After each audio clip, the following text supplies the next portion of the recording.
Good morning.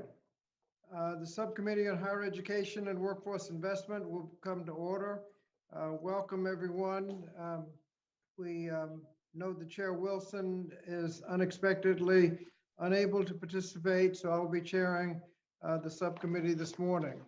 A note for the subcommittee that pursuant to Rule 7 of the rules of the committee, that the gentleman from New York, Mr. Morelli, will participate in today's hearing with the understanding that his questions will come only after all members of the subcommittee on both sides of the aisle who are present have had an opportunity to question the witnesses. Subcommittee is meeting today to hear testimony on keeping the Pell Grant promise, increasing enrollment, supporting success. This is an entirely remote hearing. All microphones will be kept muted as a general rule to avoid unnecessary background noise. Members and witnesses will be responsible for unmuting themselves when they are recognized to speak or when they wish to seek recognition. I'll also ask members to please identify themselves before they speak. Members should keep their cameras on while in the proceeding. Members will be considered present in the proceeding when they are visible on camera, and they will be considered not present when they are not visible on camera. The only exception to this is if they're experiencing technical difficulties and inform the committee staff of such difficulty. If any member is experiencing a technical difficulty during the hearing, you should stay connected on the platform, make sure you're muted, and use your phone to immediately call the committee's IT director, whose number was provided in advance. Should the chair experience technical difficulty or need to step away to vote on the floor, a majority member is hereby authorized to assume the gavel in the chair's absence. This is an entirely remote hearing, and as such, the committee's hearing room is officially closed. Members who choose to sit with their individual devices in the committee room must wear headphones to avoid feedback, echoes, and distortion resulting from one or more persons on the platform sitting in the same room. Members are also expected to adhere to social distancing and safe healthcare guidelines, including the use of masks, hand sanitizer, and wiping down the areas before and after their presence in the hearing room. In order to ensure that the committee's 5-minute rule is adhered to, the staff is keeping track of a timer, which will appear in its own thumbnail picture, named timer, 001_timer. There will be no official 1-minute warning, but I believe the color of the background may change at 1 minute to give an indication that time is coming to an end. The fill timer will show a blinking light when time is up. Members and witnesses asked to wrap up promptly when the time has expired. A roll call is not necessary to establish a quorum, so to get to the witnesses first, that process will be omitted. Pursuant to Committee Rule 8C, opening statements are limited to the chair and the ranking member. This allows us to hear from witnesses sooner and provides all members with adequate time to ask questions. I will now recognize myself for the purpose of making an opening statement. Today, we're meeting to examine trends related to Pell eligible students' access to public four-year institutions, the state and institutional roles in helping students succeed, and how federal legislation could help. Each person in this country deserves access to an affordable, high-quality higher education, and as we have consistently established, a high-quality post-secondary degree remains the surest pathway to financial security and a rewarding career. In fact, that access is what President Johnson said when he signed the Higher Education Act in 1965. He said that the law means that a high school senior anywhere in this great land of ours can apply to any college or university in any of the 50 states and not be turned away because the family is poor. And that's the way it was back then when the Pell Grant was covering about 80% of the cost of college education. Now it's covering about 30% of the costs of higher education. And that's why we have one of the reasons we have the problems we have now. But for decades, the Pell Grants and public institutions have been critical to helping students from low-income backgrounds enroll in college and reach their full potential. However, growing research reveals that there are still too many public institutions with student bodies that do not reflect the communities they're established to serve. Even institutions that do enroll Pell-eligible students may not provide the support the students need to complete their degrees. According to research from 2018, only a quarter of the institutions with higher than average Pell enrollment actually graduated more than half the students. Unfortunately, the campus closures and inequitable access to remote learning during the pandemic created new barriers to low-income students. In fact, the Brookings Institute found that, quote, students from households making less than $75,000 per year were almost twice as likely to forego college during the pandemic. During the last year, Congress has taken decisive action to help institutions and students weather the pandemic. We passed 3 COVID relief packages, providing more than $75 billion to help institutions stay afloat, reopen their campuses safely, and address the urgent needs of students. We also addressed Pell Grant award amounts for millions of current recipients and expanded eligibility for hundreds of thousands of others, including incarcerated students. And while these packages have saved our higher education system from financial collapse, we know that we must address the root causes behind persistent barriers to post-secondary degrees, namely chronic state disinvestment in higher education. Since the Great Recession, this widespread trend has led some public institutions to rely on revenue from wealthy out-of-state students, while also raising tuition and further pushing costs on the students and families. State disinvestment has also left many institutions unable to provide the services and resources that students need to complete their education. Today, our expert witnesses will help us examine bold legislative initiatives to lower the cost of college and support student success. We'll discuss the Pell Grant Preservation and Expansion Act, a bill that Congressman Pocan and I introduced, which will double the maximum Pell Grant award and tie future increases to inflation. Over the years, the purchasing power of the Pell Grant has dramatically declined, covering the smallest share of college costs in 4 decades. By passing this longstanding higher education priority, we would not only boost Pell Grant awards, but also expand eligibility for these critical resources. We must also pursue investments in higher education like those included in the American Families Plan. The President's proposal calls for investing in stronger Pell Grant awards, tuition-free community college, reduce costs at under-resourced institutions, including HBCUs and other MSIs, and in dedicated funding to ensure institutions can help students complete their degrees. As we will discuss today, these steps are critical to building back a better higher education system for our nation's students. If we fail to make these investments, we will further contribute to a higher education system in which only wealthy Americans can afford to go to college. However, if we act now, we can make significant progress towards ensuring that all students have access to the life-changing benefits that come with a quality college education. I want to thank our witnesses for being with us today, and now recognize the distinguished ranking member, the gentleman from North Carolina, Dr. Murphy, for the purpose of making an opening statement. Thank you, Mr. Chairman, and thank you to the witnesses that we have today. The Pell Grant Program is the cornerstone of federal student aid. Every year, 6.5 million Americans pursue secondary education with the help of the Pell Grant. Created in 1972, the grant program advances the Higher Education Act mission to increase access to college. Eligible undergraduate students, most of whom come from extremely low-income families, use the voucher-like grant to enroll in a participating college program at a college or university of their choice. Historical numbers demonstrate the program's success in encouraging people to consider post-secondary education. In 1972, 49% of high school graduates enrolled in college. Today, that number is at 67%. Congress created a very generous federal student aid system. Even adjusted for inflation, the program, that Pell Grant award, is 6 $7,500 has never been higher.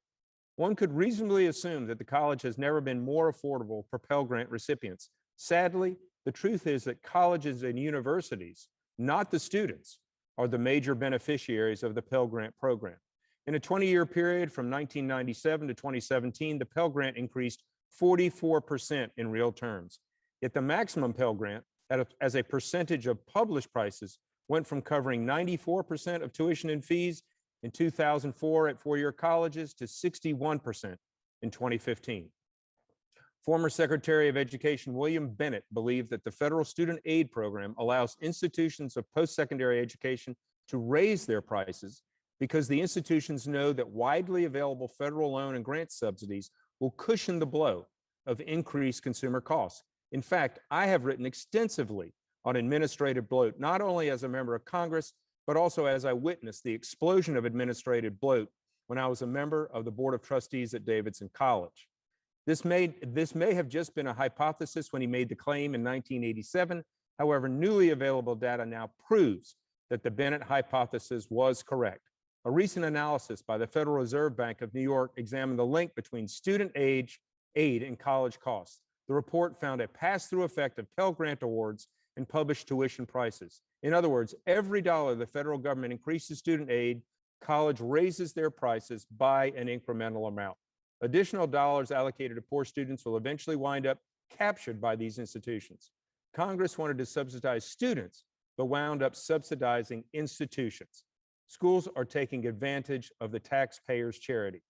This committee should be concerned about the unintended consequences of a well-intentioned student aid policy.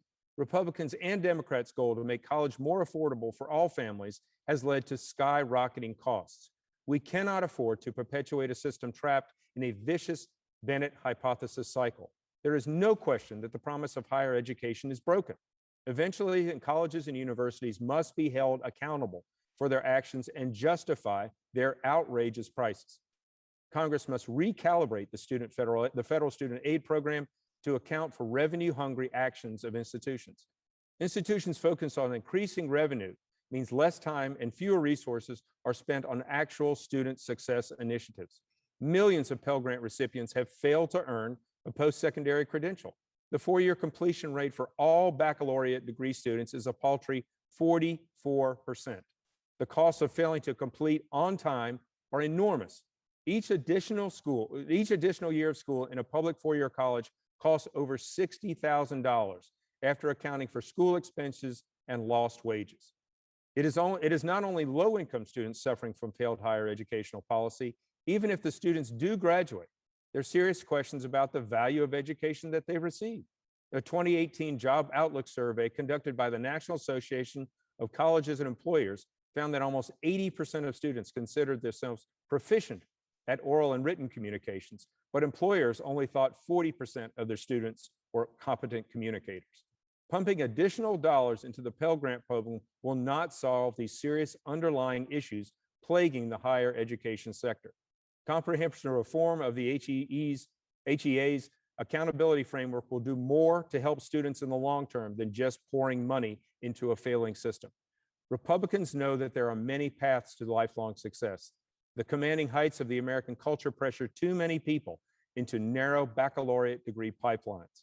The committee's primary focus should be setting up Pell Grant recipients for posterity, no matter the type of educational pathway they choose. Access to college matters, but a baccalaureate isn't the only option for looking to live fulfilling lives. We must fix a broken system, not by throwing more money at it, but demanding financial accountability by higher educational systems. I look forward to hearing from the witnesses on how to fix our flawed post-secondary educational policies. Thank you, Mr. Chairman. I will yield back. Thank you. I'll now introduce our witnesses. First, Dr. Justin Ortegas is an associate professor in higher education and administration policy and director of the Institute of Higher Education at the University of Florida. He holds a Bachelor of Arts degree in English and a Master of Education and Educational Leadership from the University of Florida, and a PhD in higher education from Penn State University. is a former Pell Grant recipient. Dr. Robert J. Jones became Chancellor of the University of Illinois at Urbana-Champaign in 2016. Prior to becoming Chancellor, he served as President of the University at Albany State University of New York, or Suny. He earned a bachelor's degree from Fort Valley State College, a master's degree in crop physiology from the University of Georgia, and a doctorate in crop physiology from the University of Missouri at Columbia. Dr. Michael Paleokoff became president of the American Council of Trustees and Alumni, or ACTA, in 2016. Prior to becoming president, he served as vice president of policy at ACTA. He received his Bachelor of Arts from Yale University and a PhD in classical studies from the University of Michigan. I'll now yield to my friend from New York, who's asked to introduce our last witness, a gentleman from New York, Mr. Esplat. Thank you, Chairman Scott. It is my pleasure to introduce Darlene Suriel, who I am proud to say is an Afro-Latina of Dominican descent.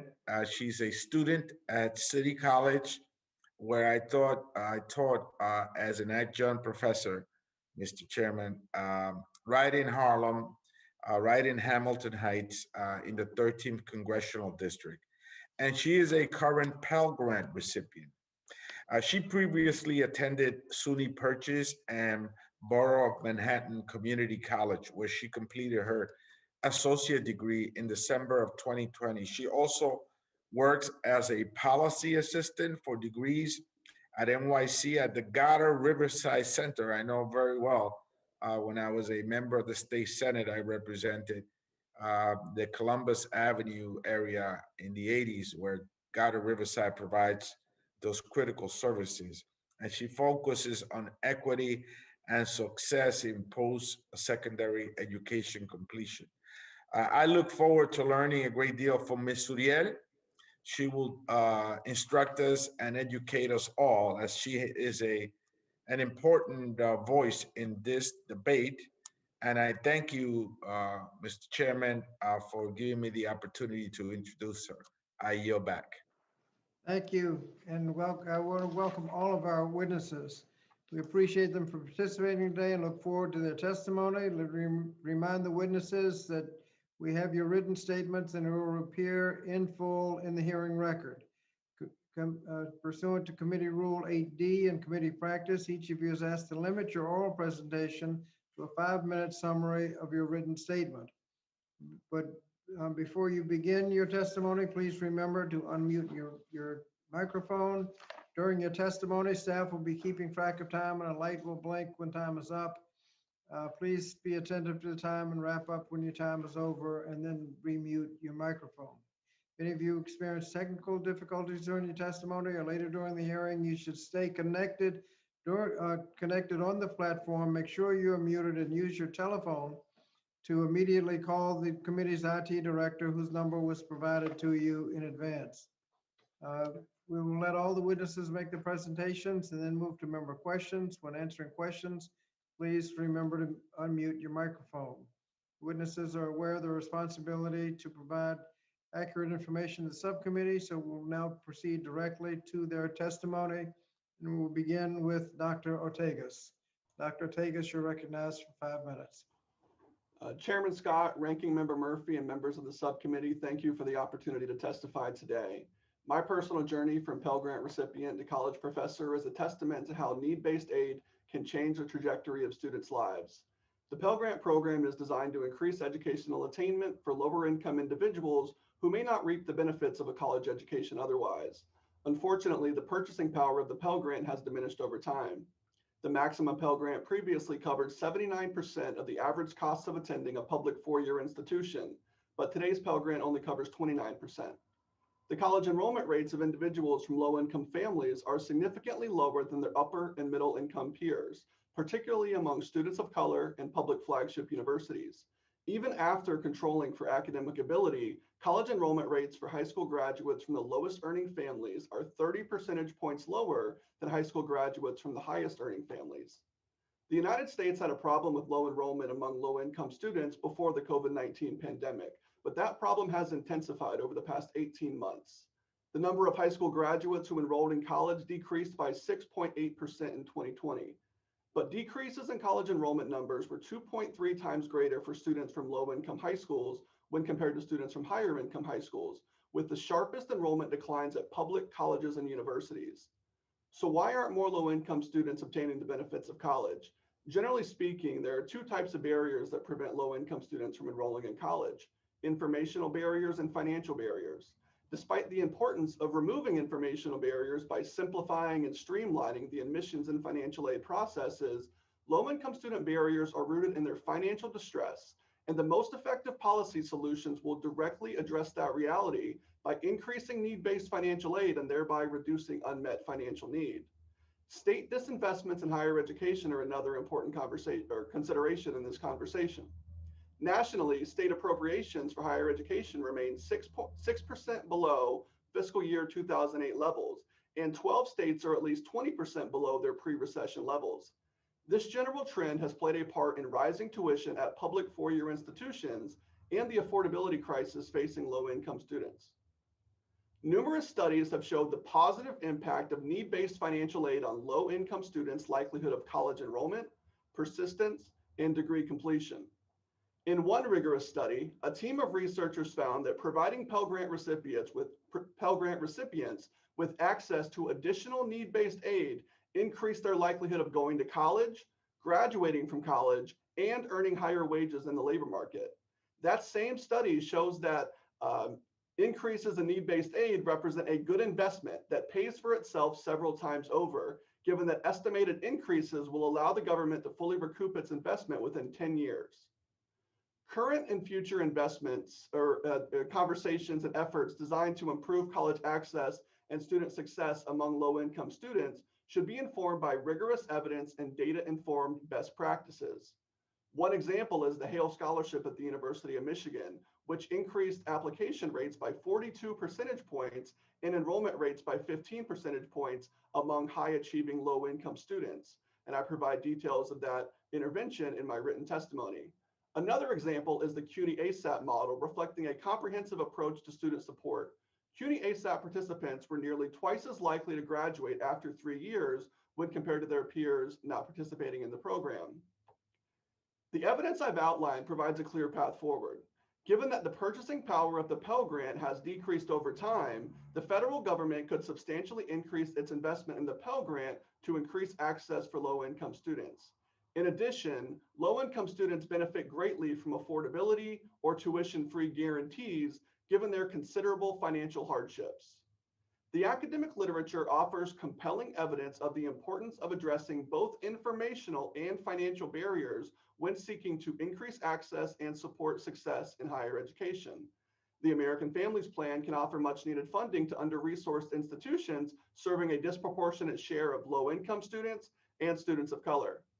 This type of targeted investment, evidence-based retention and degree completion strategies can extend the federal policy conversation beyond college access to improving student success.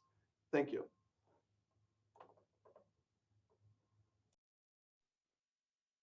Thank you.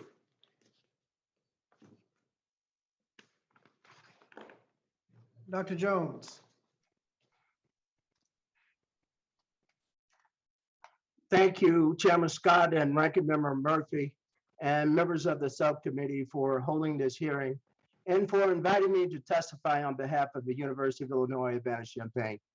In my written testimony, I noted that the Pell Grant augments our own annual investment of more than $145 million of institutional aid, and I shared some best practices and some lessons that we've learned at Illinois as we've increased our enrollment and graduation rates of Pell eligible students. These include the Illinois Promise and the Illinois Commitment, our free attendance and free tuition programs for low income families and those below the medium income rate, plus some of our earlier engagement, recruitment programs, and our student success efforts that has led to a graduation rate that is nearly 40% above the national average. For my opening remarks, my message is very short and very simple.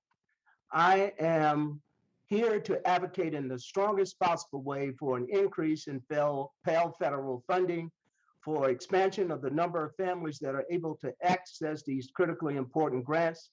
And as a member of the Association of American Universities and the Association of Public and Land Grant University, my university is fully supportive of the Double the Pell campaign. The Pell program is one of the most strategic, efficient, flexible federal investments that we can make in our nation's educational, economic, and social development. This is a professional assessment, but it also is deeply rooted in my own personal experiences. Yes, I am the chancellor of an original land-grant university, and we are the flagship university in our state. We enroll more than 52,000 students and award more than 13,000 undergraduate and graduate degrees each year. More than 1 in 5 of our freshmen are first-generation students. I grew up as the child of a sharecropper in southwestern Georgia during the Jim Crow era. I was the first in my family to attend college. Scholarships or Pell grants were not readily accessible for kids like me. So I worked full-time jobs in high school to save enough money to attend Fort Valley State College, where I earned my undergraduate degree. And while finishing a master's degree at University of Georgia, I received an offer from the University of Missouri to pursue a PhD with the support of the George Washington Carver Fellowship. That fellowship changed everything for me forever. It paid more than $7,000 a year, more money than I'd ever earned. And it was also the first time I could be a student without working part-time jobs to support my studies.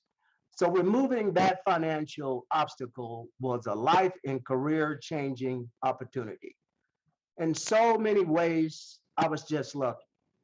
But it is unacceptable today that college attainment, success, and all of the advantages that come with a degree should come down to a matter of luck for anyone in our country. Financial need is the one common, easily identifiable, fully solvable obstacle to college access. Success, post-college opportunities, far too many. It is a particularly acute crisis for families living on the economic margins in our country. Double the Pell, triple it even. I just ask that you act now. There is an urgency here. Every day that we delay, Pell's purchasing power is further eroded. Educational access will be the driver of our recovery and our ability to rebuild from this devastating COVID-19 pandemic. We have a rare window of opportunity right now to expand the program that will immediately change the lives for millions of families in this country. By increasing overall funding, increasing the maximum grant, and broadening access, you give our nation's universities more resources and more flexibility to tailor programs in ways that are best aligned with the needs of our respective states and the families you represent. You significantly reduce personal and family financial constraints as an obstacle to college attendance. You dramatically improve the retention and the graduation rates of low income and underrepresented students once they enter college or university. And you significantly reduce the overall debt of those students when they graduate. I fully understand that when it comes to federal funding, Congress will always be challenged to balance the many legitimate and important priorities. But I would argue that the map in this case is simple and overwhelmingly convincing. One program, more college access, more college graduates, less student debt. So in short, by strengthening the Pell Grant, you create a more competitive, equitable, productive workforce to meet the needs of our 21st century society. So thank you for the opportunity to testify, and I look forward to responding to any questions you might have. Thank you. Dr. Pliakov.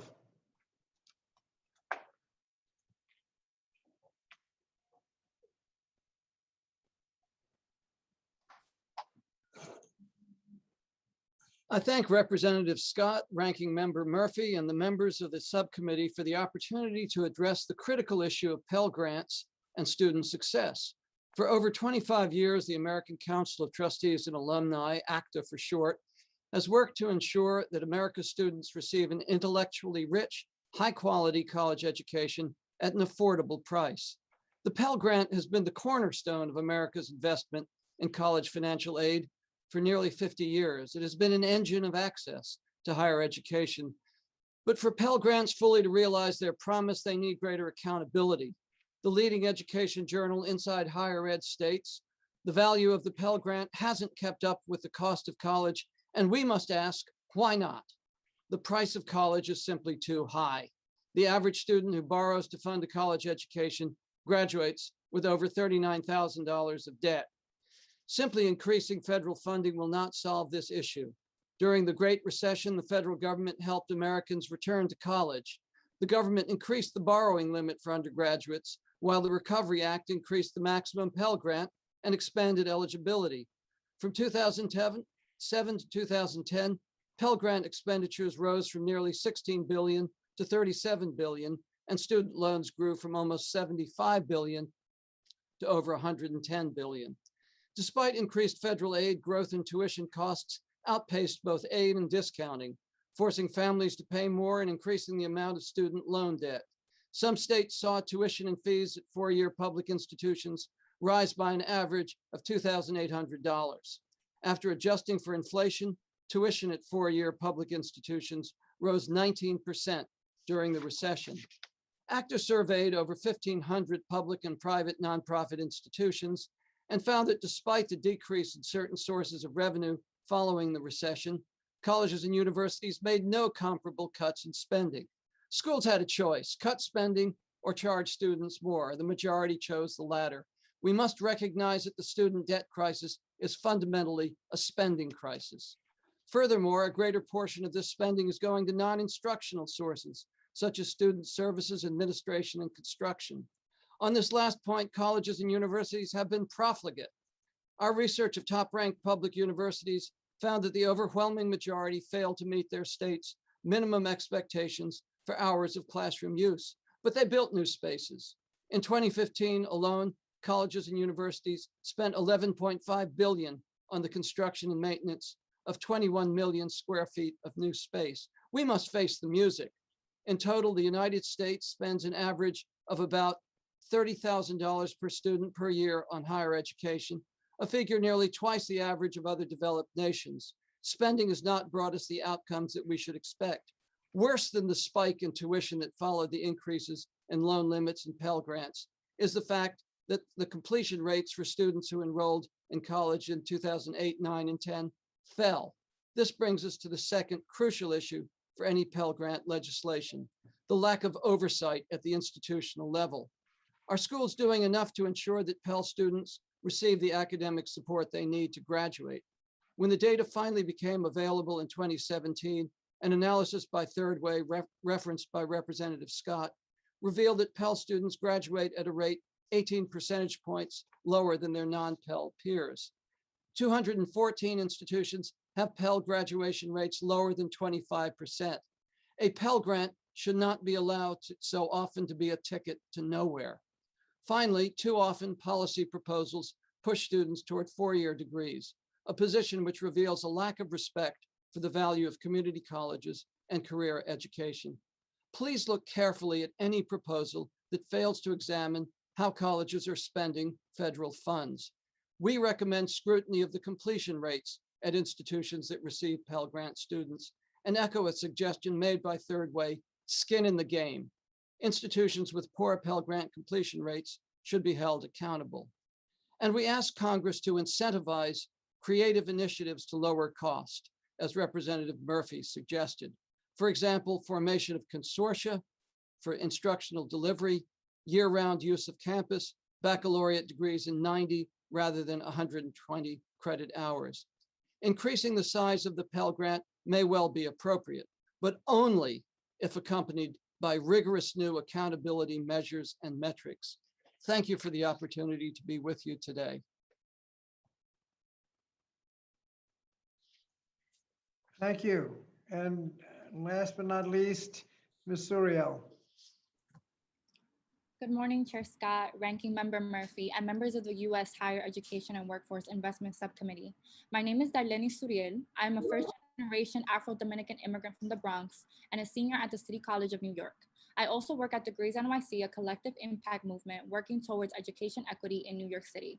I'm here to speak to you today about my college experience and how the Pell Grant has contributed positively to my road to success. I have had an unconventional post-secondary journey through 3 public academic institutions: Suny Purchase College, Cuny's Borough of Manhattan Community College, and Cuny City College, where I am currently pursuing my bachelor's degree. My academic journey has included many personal, financial, and systemic challenges. My experience is similar to a third of college students nationwide who have transferred during their college career. The Pell Grant has supported students like me as we navigate through these institutions. Thanks to the Pell Grant, I have had access to high quality education without worrying about accumulating significant debt. When I began my college career at Suny Purchase, I was fortunate enough to be eligible for the Suny Educational Opportunity Program, EOP, which offers students academic and financial support. However, even with help from EOP and the Pell Grant, I did not have enough to fully cover my room and board. I still had to take out a loan of over $5,000 while struggling to afford costs above tuition. At the time, my family could only afford to give me $40 for my fall semester, so I had no choice but to get a part-time job in addition to my work-study job. Starting college as a first-generation freshman was a challenging and intimidating transition for me. I am thankful for Pell because it is the reason I can afford to go to college. However, I do believe increasing Pell would alleviate some of the financial burdens students like me face. After my first year at Purchase, I transferred to Borough of Manhattan Community College in New York City. While attending BMCC as a commuter, I no longer qualified for an opportunity program, which meant that my school books would not be covered by Cuny. As a BMCC student, I also encountered costs above tuition that were significantly higher than at Purchase. I had to buy weekly Metro cards that would cost me over $500 a semester. I remember feeling frustrated because in high school, I was eligible for free school Metro cards due to my socioeconomic status, but that changed once I entered college, even though my financial circumstances did not. There were days where I had to miss class because I could not afford a Metro card. In addition to being a full-time student, I had to take on a part-time job at Best Buy to afford these non-tuition expenses. I worked almost 30 hours weekly. Half of my paycheck went to these expenses, while the other half went to my household. College students need to focus on their education without having to stress out about working long and strenuous shifts to be able to afford transportation, food, or the academic resources they need to excel academically.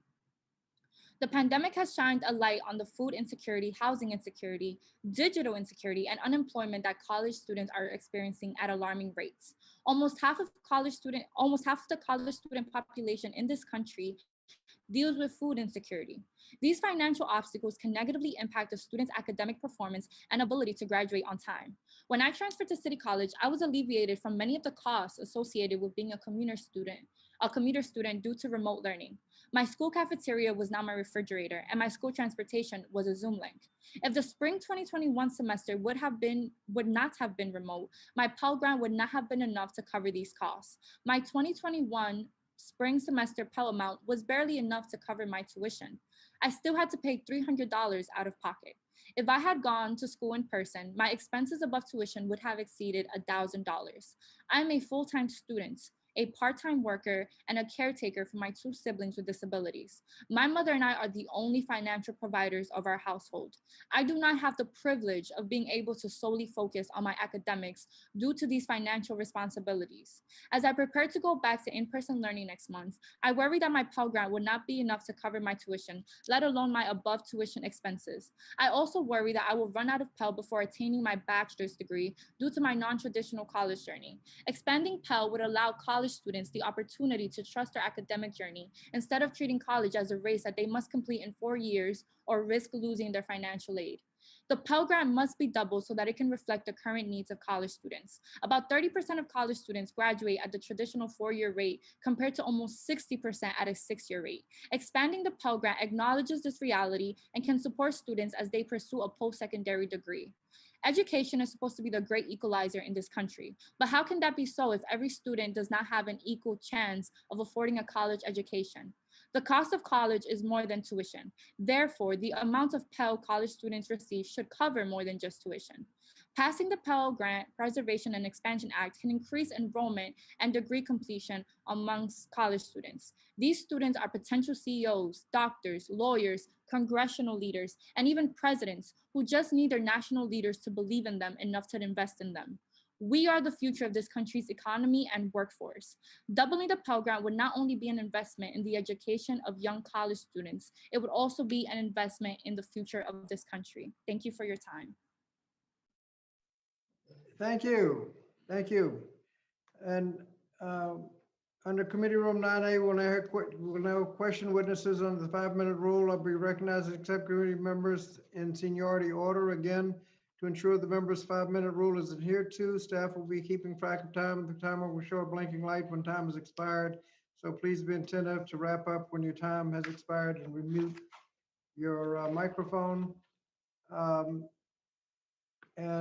First questioner is on the way to the White House for a special event, but still wanted to participate.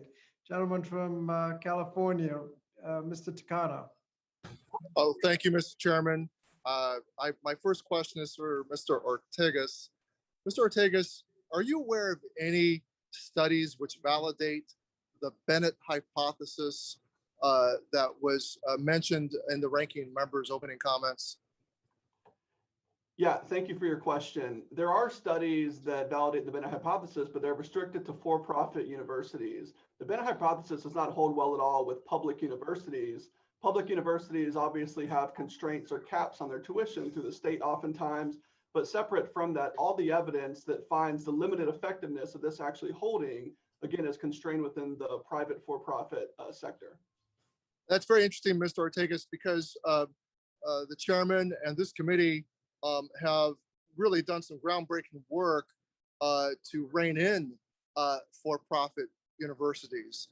And as you said, the studies that do exist to validate the Bennett hypothesis are mainly have only shown that it's the for-profit institutions that seem to fall in line with that hypothesis.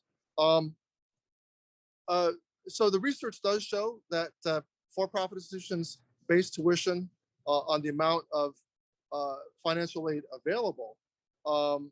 A rigorous study found that for-profit institutions eligible for federal student aid charge 78% more than comparable programs at ineligible for-profit institutions. I think that's what you're getting at. I understand that you yourself were a Pell recipient, and based on your experience and your research, what improvements can be made to the Pell Grant program to help more low-income students go to college and complete a degree?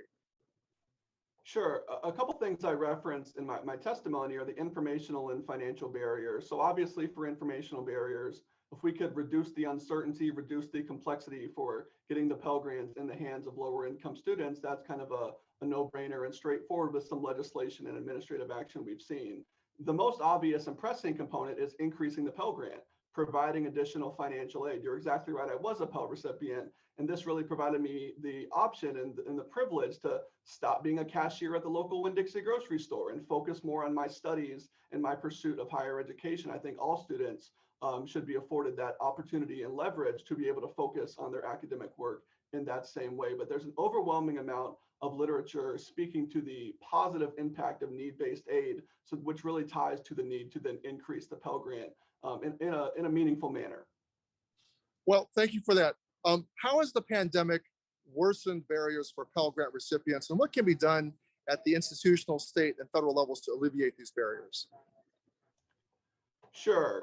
Some things I talked about in my full written testimony, but not as much in my oral testimony, is what actually happens to low-income students during a pandemic. So they're more likely to drop a course. They're more likely to have financial issues with employment and the obvious financial issues, but there are also really clear issues with accessibility to a reliable internet and potentially having the issues with employment and some of the service work industries really has direct kind of implications for students who are dealing with financial distress in higher education. So COVID-19 has really exacerbated some of these issues. There's also really compelling literature showing that the FAFSA declines are concentrated in neighborhoods of low income and high share of Black and Hispanic individuals as well. So it's really bringing to bear and exacerbating many of the inequities that already exist prior to the COVID-19 pandemic. Thank you for that, Dr. Ortegas. I just want to close with my observation that the study that we mentioned earlier that found that for-profit institutions eligible for federal aid charge 78% more than comparable programs at ineligible for-profit institutions.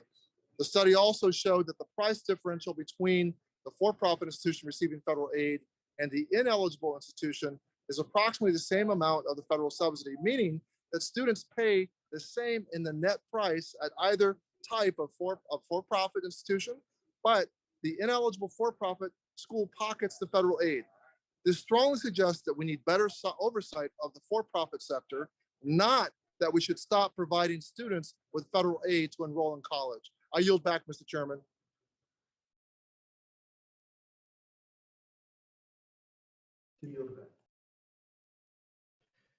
Thank you. We'll now turn to, does Ms. Miller-Meek seek recognition for questions?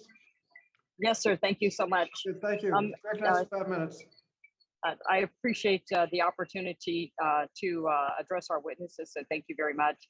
As many of you know, I left home at 16 to become a doctor, and the route for me was through community college, then to a 4-year degree, and then on to medical school. In the intervening time, being active duty in the military, I also got a master's in education. And so what I found through the educational system is that as we've increased third-party payment and removed the student receiving the education from the payment, be that loans, scholarships, or other avenues, we've seen the cost of higher education continually to skyrocket out of sync with inflation. We also see this in healthcare, which is the same kind of system. So the other thing that I've seen is the continued push for a 4-year baccalaureate degree, which for some people is certainly the route to go after high school, but for others is not. So Dr. Potakoff, could you answer, do you think that a baccalaureate degree is the only avenue for a meaningful career, or are there other avenues? And how would you recommend addressing this disparity that we see? Thank you, Representative Miller-Meeks, for that question. My answer is emphatically no for the pressure to have a 4-year degree. I'd like to recommend a book. It's now in its 3rd edition, called Other Ways to Win by Gray and Hare. The fact is that for many students, the 4-year degree is absolutely correct. We've got a lot of problems to address within that degree, but for others, it really is like an attractive nuisance. In other words, pulling students into a degree program for which they are not ready. While on the other hand, community colleges and career education, and let me say we need to level the playing field when we talk about these issues, that for-profits are not, should be viewed the same way that we view nonprofit institutions, the same accountability measures. But let me get back to the point about community colleges. There was a time when we had a great number of reverse transfers, students who got 4-year degrees and then went back to community colleges because they needed to get the kind of training that would allow them to have family-sustaining income. That tells us a lot. There are entirely too many 4-year degree programs that are really nugatory, that do not prepare people either for career or for citizenship. So forgive me for going on at some length, Representative, but I think you're entirely right. We are off track if we think that the 4-year degree is the only way to win. One thing that I would stress is that community colleges and 4-year institutions must have good articulation agreements so that the pathway is clear. States that have strong 2+2 programs have generally seen some very, very good results. Thank you for that. And I'd also like to say some of the things that having gone to medical school, some of the things I currently see in our higher education system and in medical school, focusing on things other than the science that will need to address issues, show a lack of accountability. So I'm wondering if you consider accountability measures and metrics. Is there anything to control for grade inflation and low standards? In other words, for schools to game the system and their graduation rates, but without the quality that makes for a meaningful degree and a meaningful career path? That is an extremely important question, that any degree should not be a ticket to nowhere, an expensive ticket to nowhere. And there are certainly ways to make sure that graduation rates aren't gamed. There are some excellent academic value added assessments that need to be used more. The ETS proficiency profile, the Council on Aid to Education collegiate learning assessment. These are rigorous tests. I actually had the temerity to try one, and I'm glad nobody ever recorded my score. There are ways of seeing how well students have taken in the core collegiate skills that they need for success in any career. We need to use these better. Thank you very much. And thank you, Mr. Chair. I yield back my time. Thank you. And I see you're competing with some of your colleagues from behind you. Thank you for participating. Next question. I do apologize. on their behalf. Thank you. And Ms. Legend Fernandez is next up. You're recognized for 5 minutes. Thank you so much, Chair and Ranking Member.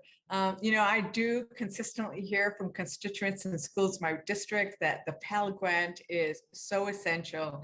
And one of the best ways we can improve our higher education system, I will admit, like many of us here, I received the Pell Grant, and for a time, my kids actually received the Pell Grant. Tells you the kind of work I was doing. But I wanted to ask Chancellor Jones a question. Earlier, we heard Mr. Polyakov testimony criticize the increase in student services, non-academic services that schools were engaging in as part of profligate spending. Can you describe how services like wraparound services for disadvantaged students, are they beneficial, and whether you believe that these non-academic services are necessary to ensure success? Yes, let me just say thank you for the question. I fundamentally believe that an important part of the educational experience occurs outside of the formal classroom. I think sometimes we get too focused on the formal classroom and we don't really fully appreciate that those services that occur outside of the classroom further supports the ability of our students to be academically successful. And so it's one thing to recruit a student into your university, to provide the bridge for financial support, but you have to bring them into a place that has a culture of providing those wraparound services that are critically important to their mental health, their sense of well-being, that provides the academic support that they need to be successful. And a lot of that academic support actually begins before you admit them to your university in terms of summer bridge programs. How do you reach out to Pell eligible students and make sure they understand and that they are well prepared to be successful in your university? And I can tell you, you must invest in those services if you are going to have students that not only are admitted, but graduate in a timely fashion. I can tell you that is part of the secret sauce. Pell is the absolute foundation for our Illinois promise and our Illinois commitment.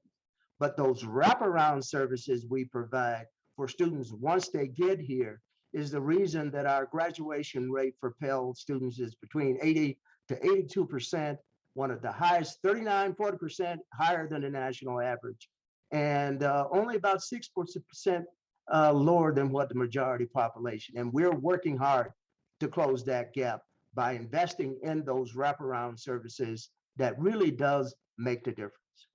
Thank you. And I wanted to, congratulate Darlene Suriel for her commitment and her perseverance, and just ask you whether you believed that the doubling of Pell, you said it was really necessary, but you also pointed out how the student debt that you had to take out was impacting you and your ability and your family. Do you think that the doubling of Pell is enough so you don't have to undertake significant student debt in the future? Or will you also still need to, if we actually doubled Pell, take out loans to make it through? Yeah, thank you for that question, Congressmember Fernandez. I think that it's a start. It's a big step. It definitely would have made a difference for me because I wouldn't have had to take out that loan, and I wouldn't have had to worry about that debt. Is it enough? I don't think so. I attend a public institution because it's a lot cheaper. But for students that are attending private institutions, even doubling the Pell Grant would still force them to take out loans in order to be able to afford their education. But I definitely think that doubling the Pell Grant for students in public institutions, it would allow them to afford other resources that they need, such as, like I said, transportation costs, food, and even other digital devices such as a laptop, mobile hotspot. We saw how big the digital gap was, especially throughout the pandemic, but it would allow them to afford these resources so that they can excel academically and they can attain a degree. Thank you. Chancellor Jones, I also wanted to have a conversation with you about the benefit of attracting and hiring minority professors, because, for example, in New Mexico, 23 of the 29 universities and colleges we have here are minority serving. I ran out of time to do that, so I will submit that in writing because I do think that that's an important topic for us to explore. Thank you very much, Mr. Chairman. I yield back. Thank you. The ranking member of the subcommittee, and I got a message that he had wanted me to defer to Mrs. Miller Meeks as the first questioner, but so thank you for that. And for questions, Dr. Murphy. Thank you, Mr. Chairman. Thank you to all the witnesses that are here today. I truly understand the difficulties of the burdens that we're now placing upon students in overwhelming debt. I mean, I was on a full scholarship, but I still had to take a job to help afford other costs. And you know, that's what's part of having skin in the game. We can't have everything always given to us. And I knew I just had to work extra hours despite being in a pre-medical program. So I'm very attuned to the debt and the hardship that we face, but that's also life, and that's how we work through things. I have a question with Dr. Polikoff, and by the way, thank you. You and I have had many discussions about some of the insanities that are going on regarding some of the things that happen on campus with administrative bloat, et cetera. I'll ask two questions. I was on the Board of Trustees of a liberal arts college, and I appreciate your help with that.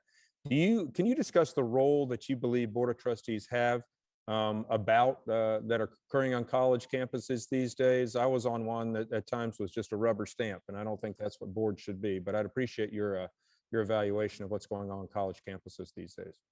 Thank you, Congressman Murphy, Dr. Murphy. We need to be very clear about what should be the role of the trustee. The trustee is not primarily a checkbook or a cheerleader, although it's great for them to support their institutions. They're fiduciaries. They're the people who have to make the hard calls. They should not seek an adversarial relationship with administration, but they are their supervisors. Ultimately, everything that happens on campus is something that they are accountable for. They tend to understand usually a little bit more about the budget as one of their key roles, but they also need to take a look at issues of the core function of the institution, which is academic success. What's the curriculum like? What's the general education program like? They should take a look at student life, the level of the free exchange of ideas. These are all part of their solemn responsibility. Yeah. Thank you. I agree with you completely. We can talk about free speech on campuses. That's a whole nother different discussion. I've been very vocal about administrative bloat. You know, we look at the money that just flows into colleges, there's been very, very, very little activity in regards to actually reining in college costs. We say, you hear so many times, we need more money, we need more money, we need more money. Well, in medicine, about 15 years ago, there was a great transition because Medicare wasn't paying us anymore. We weren't getting more and more from Medicare. We actually had to cut costs. So tell me what you believe. Is there any hope for universities, colleges to actually take that seriously, to cut costs, to actually help our students in the long term, rather than bloating budgets from administrators and all these extra programs? Yes, indeed. They need to look to the positive outliers, and they are there.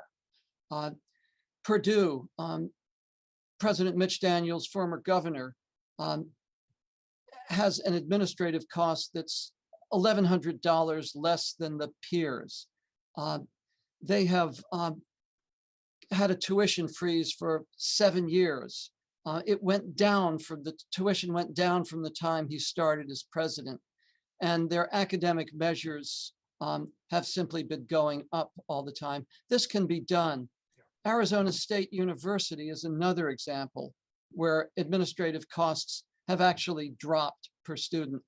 I recommend, I don't mean to be touting our own products, but we have a free website called howcollegesspendmoney.com, where with a few keystrokes, people can see what is the ratio between spending on administration versus instruction. Mm-hmm. And in some cases, I hope boards of trustees will look at it and say, we need to investigate. Maybe there's a good reason for it, but this is not acceptable. Yeah, I agree completely. We want to support our students. We want to give them, every single one, regardless of socioeconomic status, a chance for opportunity for growth. But part of that, rather than just throwing money at a system that's actually bloated, we actually have some personal responsibility in regarding to cutting costs for non-necessary items, non-academic items on campus. You go to college to learn. You don't go for all this other stuff, and that's what, in my opinion, has blown the cost of tuition and thrown such a burden on our students now. So my time is up. Thank you guys for coming, and I'll yield back, Mr. Chairman. Thank you. Thank you. Next person in seniority is the gentlelady from North Carolina, Ms. Manning. Thank you, Mr. Chairman.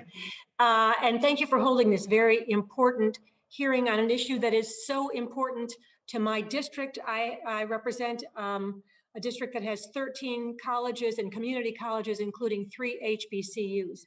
So Pell Grants are extremely important to us. Chancellor Jones, we know that a critical piece to ensuring that students are successful when they transfer from a community college to a 4-year institution is providing them with additional wraparound supports, such as counseling and tutoring at their new institution. And I had the privilege of sitting on the board of UNC Greensboro for several years, where I observed the kinds of supports that they use to help their students succeed.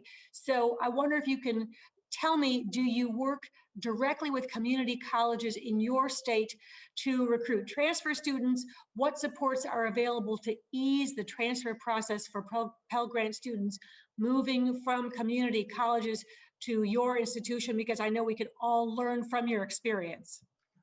Well, thank you so much for the question. Yes, we have a very active engagement with more than 5 community colleges across the state. We have worked very hard to kind of strengthen our articulation agreement and the transfer pathways with those community colleges, so that students, when they start community college, will have a very clear understanding of what's required at the end of that 2-year period that basically guarantees their admission to the University of Illinois Urbana-Champaign.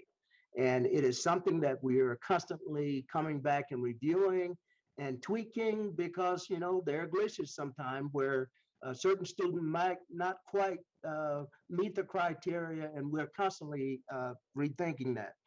But one of the ways that we've strengthened the community college pipeline is, as you said, making sure the pathways are clear and that they have the wraparound services once they get here, just like any student that started out here first year. I mentioned the Illinois commitment. One of the beautiful things about that Illinois commitment is also applicable to transfer students from families that make $67,100 or less. So they are able to come in as third, and fourth year students through the transfer portal to get access to that free tuition and fee commitment. And we don't just give them 2 years, we actually give them an additional year. So you can transfer in, get free tuition and fees for 3 years to allow you enough time to complete. That's a critical part of what we do. We have on an average 1,000 to 1,500 transfer students each and every year. Great percentage of those students are Pell eligible or Pell students. And so it's a critical part of our overarching success and making sure that Pell students not only get access, but they get access to a degree.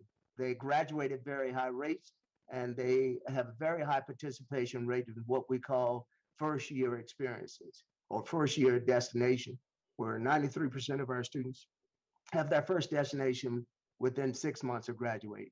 So it is a very much a part of our overarching commitment to providing affordable, accessible education to all. Wonderful, thank you. And if you haven't met our great Chancellor Frank Gilliam, I hope you have the opportunity to do so. Look forward to it. Dr. Ortegas, members of this committee are keenly aware of the importance of increasing degree attainment for individual students who will increasingly need post-secondary education for access to good jobs. Can you tell us about trends in college access at public four-year institutions? Have we made progress as a nation in expanding access to our flagship institutions? And if not, why not? Thank you for the question. There has been some progress in the long run over time, but we aren't enrolling enough low-income students. So roughly a little over a third of students at public 4 years are Pell recipients. But if you look at the public flagships, it's roughly a quarter. So that's clearly not enough students who are Pell recipients who are engaging with these institutions that were founded to serve the communities in which they reside. So obviously we want to do a better job of enrolling and educating these low-income students. Also importantly, because they have extremely high graduation rates and they're incredibly effective at improving the quality of students' lives and the labor market outcomes. So haven't quite made the progress we want to make for sure. There's been a little bit of a decline in recent years, but hopefully that will change moving forward for sure. Thanks so much. My time has expired. I yield back. Thank you. The gentleman from Wisconsin, Mr. Grothman. Sure. General question, first of all, for Dr. Polyakov. Hope I got that right, Polyakov. I think one of the concerns that everybody in this room should have is the increasing cost of tuition. And I know because of Pell grants and other needs-based grants, some of the lower income people are taken care of. But I just ran in the other day into a guy who was maybe a family who had more money. I don't know how much his parents were willing to help him. He's sitting there in his 30s with over 30 grand in debt. And obviously the cost, little thing they prepared us for here, in the last 3 decades, if car prices went up as quick as tuition, the average new car would cost $80,000. Okay, so clearly they're not running a tight ship at these universities. But do you believe part of the problem is because some people get government grants of some nature, it allows the universities not to tighten ships, and as the result, the middle class that has to take out the loans, the amount they have to take out keeps going up? Is that a valid concern? Absolutely, Congressman. If one looks at the cost calculators online, a family of 4 in the middle class is not going to be the recipient of a whole lot of institutional aid or federal aid, and that's going to put pressure on loans. And I do want to go back to this question of the Bennett hypothesis. Our research on, let's say our literature research, shows some studies by very, very reliable people in the field, Michael McPherson, Morton Shapiro, Ronald Ehrenberg, that suggests that it could be up to a $50 increase in tuition for every $100 increase in aid. I would counsel the committee to look very carefully at the study from the New York Fed and some of these other studies before concluding that this is a disease of for-profit institutions. It seems to be a disease across all sectors, and it's not appropriate to go beating up on for-profits when this seems to be something that needs to be addressed holistically. Does it bother you ethically that Pell grants are available to people who are low income, but if you're a little above low income, you're expected to drive yourself 40 or 50 grand in debt? In other words, penalizing you because you or your parents are married, or penalizing you because your parents have a job making 45 or 50,000 a year. You think there's something wrong with that? I'm more concerned, Congressman, about the effect that these programs seem to have in ratcheting up the costs for everybody. I'm deeply committed to the idea of access and helping those students in greatest need.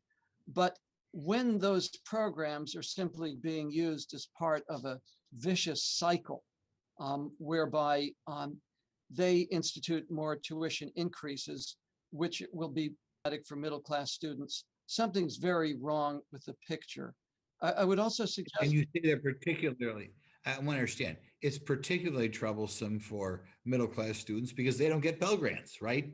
Isn't that why this is particularly a bad system for them? Well, that, Congressman, and the fact that they get so little institutional aid in the calculus. Did not have a job, living more of the welfare lifestyle. Her kids went to college and got no debt. What should you tell? What should I tell my constituent who you would argue things right because the current system penalizes her kids? We've got very fine institutions that have operated at pretty modest costs, even lowering tuition and keeping it frozen. It is, I vehemently disagree with the idea that— That's what the script says.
Mr. Scott, I believe we're good to go, sir. Thank you. I understand from our technicians that we're back live streaming. And so we'll recognize the gentleman from New York, Mr. Jones. Thank you. Thank you, Mr. Chair. Just to quickly re-summarize, Congress passed the Higher Education Act of 1965 to ensure that any individual, regardless of their background or ability to pay, could access a college education. But a study conducted by the National College Attainment Network found that only 25% of public four-year institutions were affordable to Pell Grant recipients. This is among the many reasons why I, along with my colleagues, have called for the maximum Pell Grant to be doubled and tied to inflation. Chancellor Jones, how would the proposals in the American Families Plan and the Pell Grant Preservation and Expansion Act that Congress is considering help restore the promise of the Higher Education Act? Well, thank you very much, Representative, for the opportunity to respond to that question.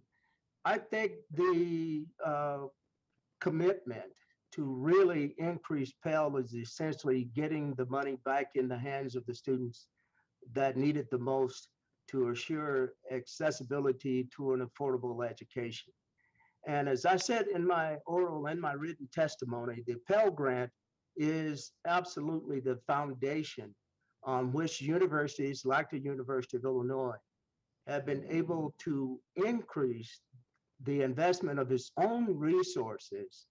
And here in Illinois, we're very proud of the fact that we've increased institutional commitment for financial aid by more than almost $50 million in the 5 years that I've been here. And during a period when we received significant budget cuts, and we were able to hold tuition flat for 6 out of those 7 years. So I think it speaks against some of the narratives about a direct link between Pell and the driving cost of tuition.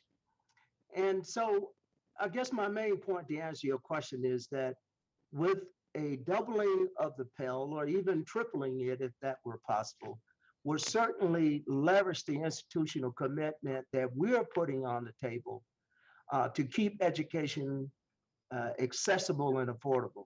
It really means that we already have a very good rate relative to our peers, but it would provide the opportunity for us to do even more for students from middle to low income backgrounds to get a world-class education at an affordable price. Because we're doing our part, and I know many of my fellow institutions are doing that part.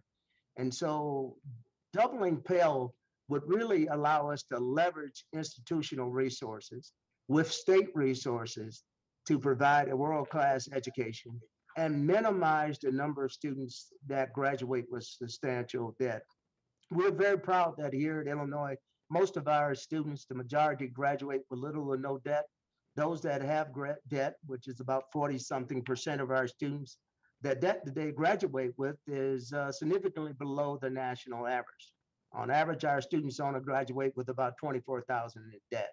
And why are we able to do this? How are we able to do this?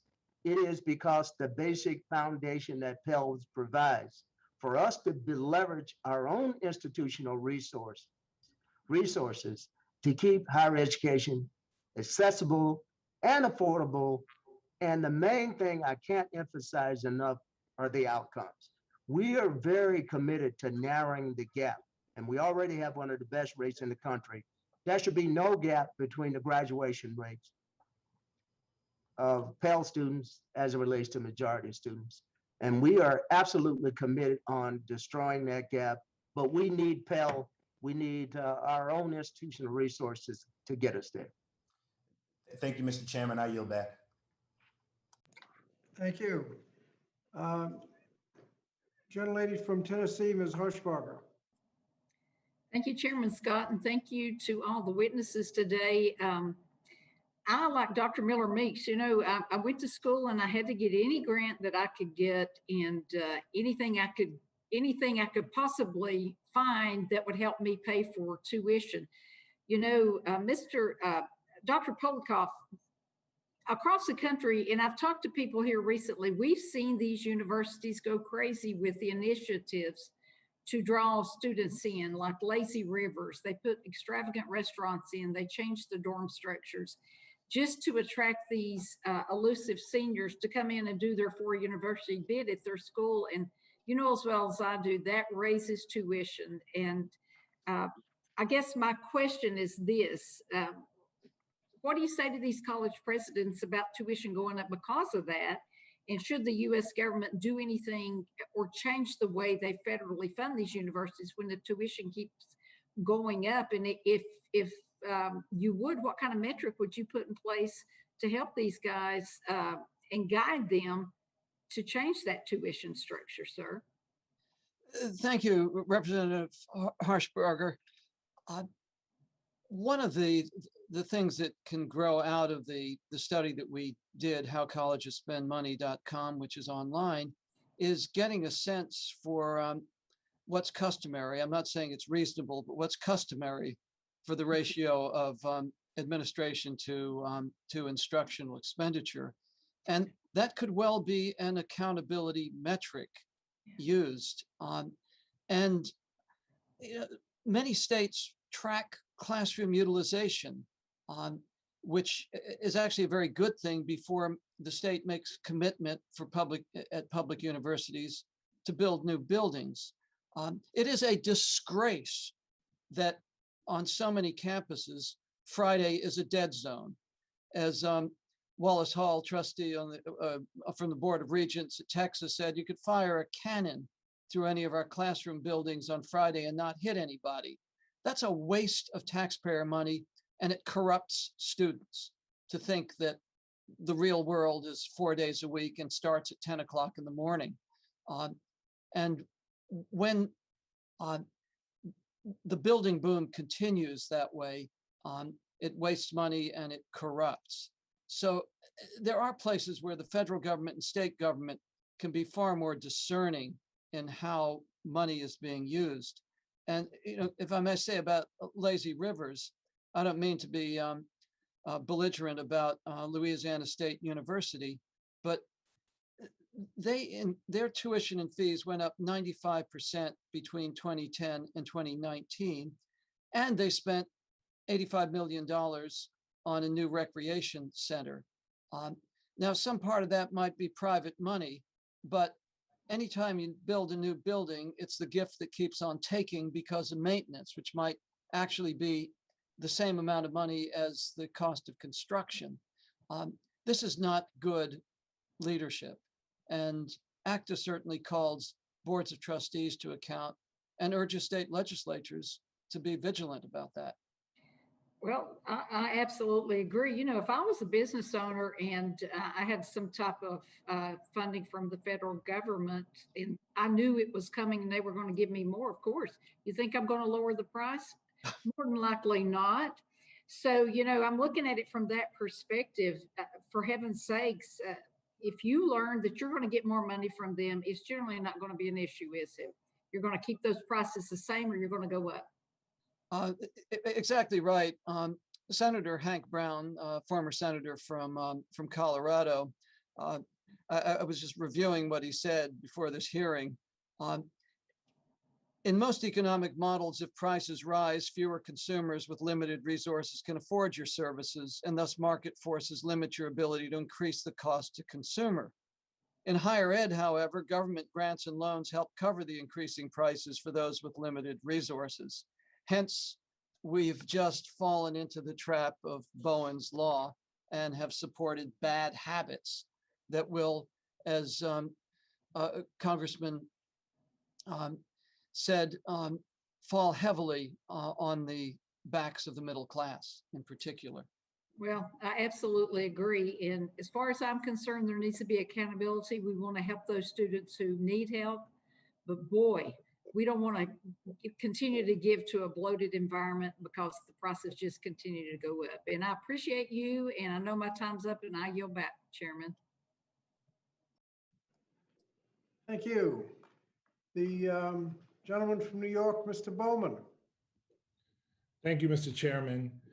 Ms. Suriel, thank you for your testimony today and speaking on behalf of so many college-going New Yorkers with a particular focus on the Cuny system. I also want to thank you for the work you do as a youth council coordinator. My district includes parts of the Bronx and Westchester, which also includes Cuny campuses. Our focus today is on the Pell Grant. And I want to start with a question about the FAFSA, because to get a Pell Grant, you had to fill out the FAFSA first. Unfortunately, if a student isn't aware of the FAFSA or doesn't have the support they need to fill it out, they might take out a private loan when they could qualify for a Pell Grant. Last year, Congress took significant steps to simplify the FAFSA and make it easier for students to apply. Can you share what your experience was like filling out the FAFSA? Do you know of any peers who maybe didn't know about the FAFSA or didn't know where to go for help in filling it out? Thank you so much, Congressmember Bowman. Thank you for your question, and also thank you for everything you've done for education, especially as an educator. For me, I've always had a complicated relationship with FAFSA. As a first-generation immigrant and student, I'm the first in my family to go to college. My mother doesn't even speak English. So for the most part, I had to figure out FAFSA by myself. Now, I am a student at the Goddard Riverside Option Center, where they provide additional support for things like FAFSA. But one of my personal experiences is there was a semester, my fall 2017 semester, where I was having trouble with my FAFSA, and I thought I completed it, but I did not. I ended up not getting any aid that year and actually accumulating tuition debt. I also, due to similar circumstances, because I was also balancing my job at Best Buy and schoolwork and trying to navigate everything, I also ended up losing my FAFSA due to my GPA dropping. Those two circumstances basically forced me into having to take a 1.5-year gap year. To not only pay off this tuition debt that ended up going to collections and increasing, but also trying to get my FAFSA back, which I was not successful at doing. If it wasn't for the help of the Goddard Riverside Option Center, which is a community-based organization, and also help with my mother and also what I saved from my job, I would not have been able to go back to school. As I mentioned, my GPA did drop to a 1.7, but because of their help, I was able to go back to school and bring it back up to a 3.5.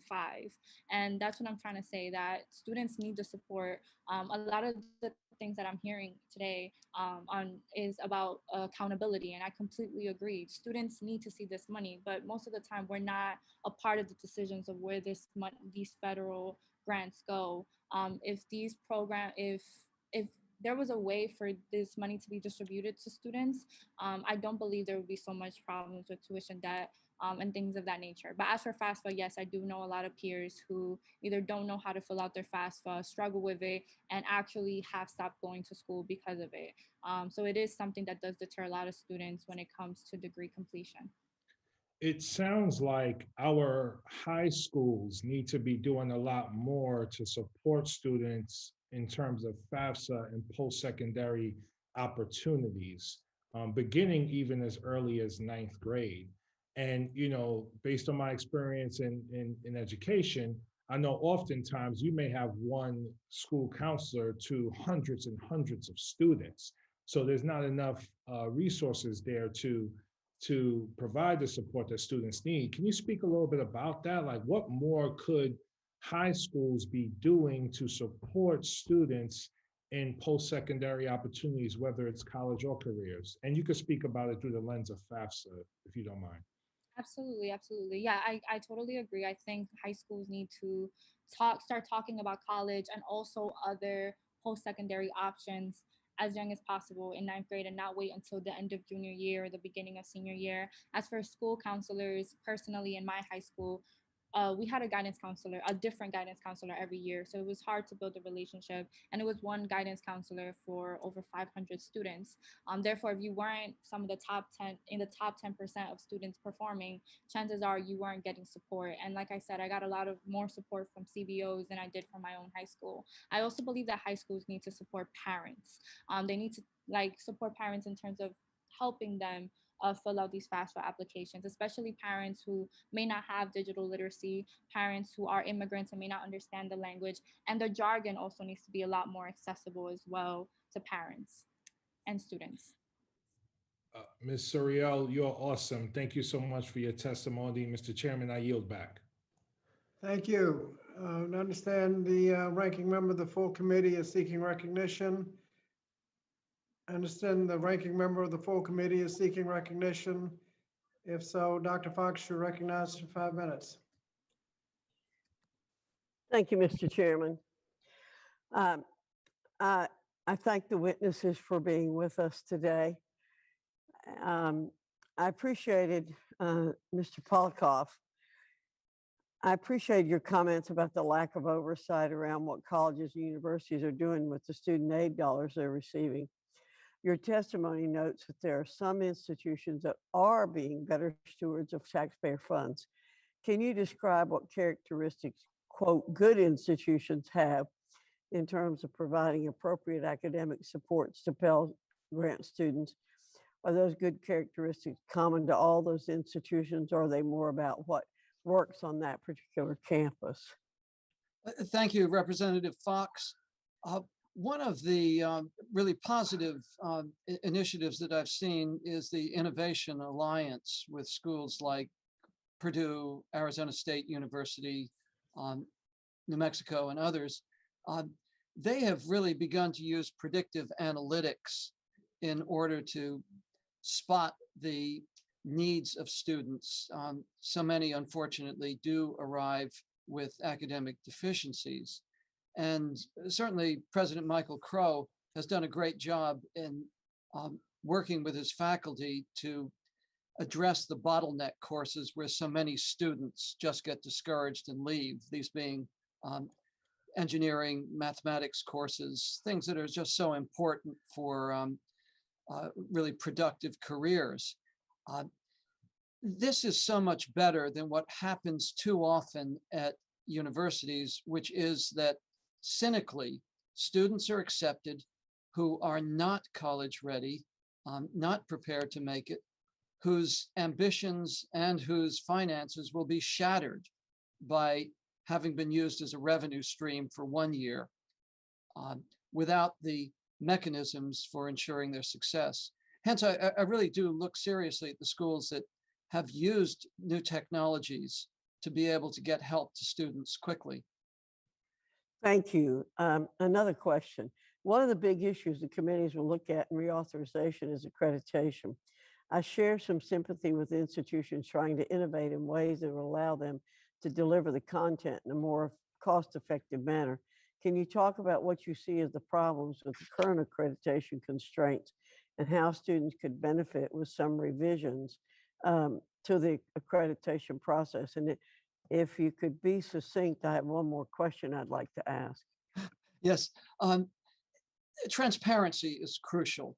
Accreditation is sometimes called a good housekeeping seal of approval.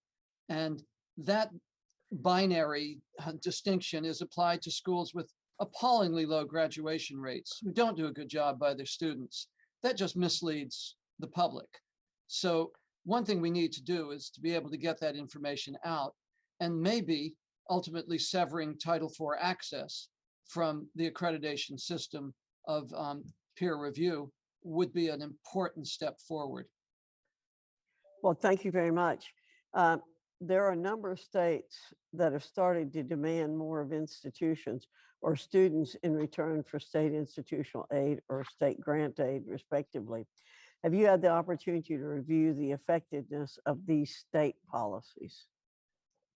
Well, Florida is a really good example because of the effectiveness of the Board of Governors, which actually will control performance-based funding to the campuses based on how they meet certain metrics. And we've seen a post-secondary education performance fund in Kentucky. There are initiatives that really have moved this forward. Again, I don't want to tout my own organization's work, but our publication, Bold Leadership, Real Reform, gives some pretty good examples of such initiatives. Well, thank you very much. I want to say that the comments you made about the attitude of institutions about, we'll just use colloquial terms, flunking people out after 1 year without being concerned about their future is something we've seen for too long in post-secondary education. I saw it when I was a student, and I talked to recent students who say they still see it. And we have to stop that. If institutions admit students, they have an obligation to admit only students who can make it, and then if they admit students who can't make it, to do better. I worked with programs when I was at Appalachian State University, did that, and we had very good success rate, even with students who were marginal, who were admitted. But I appreciate very much your comments. And again, I thank all our witnesses for being here. Thank you, Mr. Chairman. I yield back. Thank you. Gentleman from Wisconsin, Mr. Pocan. Thank you very much, Mr. Chairman, and thanks to the witnesses. As the chairman said, he and I have a bill to double Pell grants, to increase Pell eligibility to Dreamers, to add 6 semesters of Pell. And if I can, just in the beginning, there's a few things I just want to say. One, our ranking member, I do have to respectfully disagree with your analysis that colleges are the major beneficiaries, not students of Pell grants.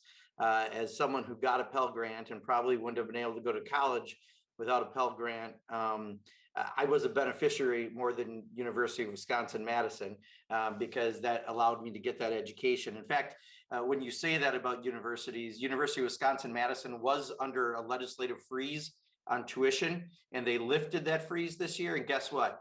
UW-Madison still froze tuition for in-state residents because it's not about just having more money for the university. It's about getting money for students so they can go to college. I just want to mention that. I think one of the things that was kind of inferred a few times was that not everyone should have to go to college. And I agree. There's apprenticeships, there's other things that people can do.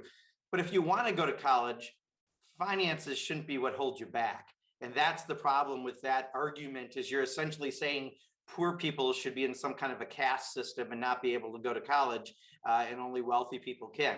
And I have a fundamental problem with that, as I'm sure does Dr. Ortegas, who mentioned he was a Pell recipient, and Ms. Suriel, who's a Pell recipient. I mean, it's what gave us the opportunities to be able to do this. So Ms. Suriel, let me start with you, then I'll go to Dr. Ortegas, since we're fellow Pell Grant recipients. What would you have been able to go to college without that money? Absolutely not. I could have just dreamed about it. How about you, Dr. Ortegas? I could have gone to college. I had a broad-based Mayor-Aid scholarship from the state of Florida, but my success in college is directly relevant to the increase in need-based aid. Did you work while you're in college as well, Dr. Ortegas? Yes, I'm embarrassed to admit that my first year I did not have a Pell Grant. I didn't know what I was doing. So I was working exorbitant hours. And then the second, third, and fourth year, I was able to kind of leverage that need-based aid accordingly. But yes. Yeah, and I called you Dr. Suriel. Maybe you'll be a doctor someday. But Ms. Suriel, I know you mentioned you also work, and so did I. I bartended and worked off until 2 in the morning, and then got up and started classes the next day. And I never took a spring break when my friends did, because I was busy working so I could pay for school. Ms. Suriel, another thing that's been talked about is that the graduation rates aren't as high for Pell recipients, as though that somehow is a significant problem. Well, I think, as Chancellor Jones said, there's wraparound programs we can do to help. But I took a semester off during school to help my dad because I didn't get support from my parents. And that's what happens when you come up from a working class family. You mentioned some challenges. Could you just talk a little more about the challenges you had? Because one of the things we're trying to do is add 6 semesters of Pell so that people who may switch colleges or have other life experiences that, just so you know, Ms. Suriel, half of my colleagues are millionaires. Nothing wrong with millionaires, but they have a little different life experience perhaps than you and I. Could you just talk a little bit about why that's important? Yes, absolutely. I want to refer to the earlier comment made by Ranking Member Murphy about certain non-academic costs. I feel like there are costs that, even though they may not be directly related to academics, such as books per se, they do affect academics, such as I said, transportation.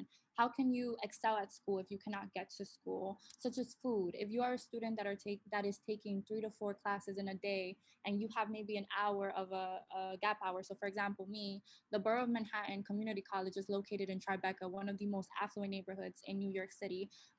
Food was not affordable nor accessible to us, and neither was it affordable to in the cafeteria. If there was a program that distributed transportation costs, where the Pell Grant can assess the transportation costs of a student, or can give them a certain amount of money for books or for meal swipes, just like they do in the Suny program, I think these kinds of resources would actually help a lot of students not only attain a degree, but feel as though they have been supported throughout their college journey. Yeah, for many students, the majority of your expenses are not tuition, it's all the other expenses to go to college, right? What's your expected major? What are you hoping to major in? So I'm majoring in political science with a minor in Latin American studies. Great. And are you thinking about any additional education after your bachelor degree, or not sure yet? Yes, I hope to do my master's degree afterwards. Awesome. Well, you're awesome. Thank you so much for being here today, and best wishes to you. Thank you. Yield back. Thank you. Next, we have the gentlelady from Louisiana, Ms. Ledlow. To all the witnesses, thank you for taking the time to testify before the committee today. In the 5th District of Louisiana, many students benefit from Pell Grants. Pell Grants help make a college degree attainable by providing key financial aid for students. I see the value in supporting students who demonstrate true financial need to attend college so they can achieve their dreams and enter the workforce prepared to take on their careers. However, as a former university administrator, I've also unfortunately seen abuse of the financial aid system. I've witnessed students use government aid for use on non-school related expenses. These scenarios concern me when these resources are meant for a specific school cost, like tuition, room and board, and books. There should be better oversight on how these funds are spent. While I'm glad we're discussing how Pell Grants can benefit our students, I have reservations about the policy ideas of doubling the maximum Pell Grant award and expanding semester eligibility for another 6 semesters, especially when I've seen firsthand misuse of financial aid funds. Some students may not want to choose a 4-year degree path. They may be more inclined to attend community college or a trade school, where they can be prepared for skilled occupations in a specific field. These careers are often in high demand and are good paying jobs. My question is for Dr. Polyakov. What would you say about the impression that students need a 4-year degree from a university or college so they can be successful in their careers? How can Congress remove this stigma? Representative, that is such a crucial question. And perhaps part of it is informational. The number of 4-year college graduates who leave college with lots of debt and relatively limited career possibilities. How many of them would have been far better off doing a 2-year degree or career training that can articulate ultimately into a 4-year degree if appropriate. I remember back when I was Deputy Secretary of Education in Pennsylvania, and I toured Harrisburg Area Community College, and President Edna Barrett was explaining to me, and this is back in the 90s, that the graduates of their respiratory therapy program were being hired right out of it at $28,000 a year, which then in Pennsylvania was quite a great wage. And as I mentioned earlier, she was seeing a lot of reverse transfers from 4-year institutions to Harrisburg Area Community College in order to get the kind of career skills they needed. A 4-year degree can be a wonderful, wonderful thing, both for career and citizenship. But until 4-year institutions reinstitute a real core curriculum that's full of the fundamental skills and cut out a lot of the fluff, they're not serving students well. This is one of the reasons my organization has really advocated looking seriously at a 90 credit hour baccalaureate degree, major core curriculum, and get people out into workforce or further training. Thank you so much for that answer. I yield back my remaining time to Ranking Member Fox.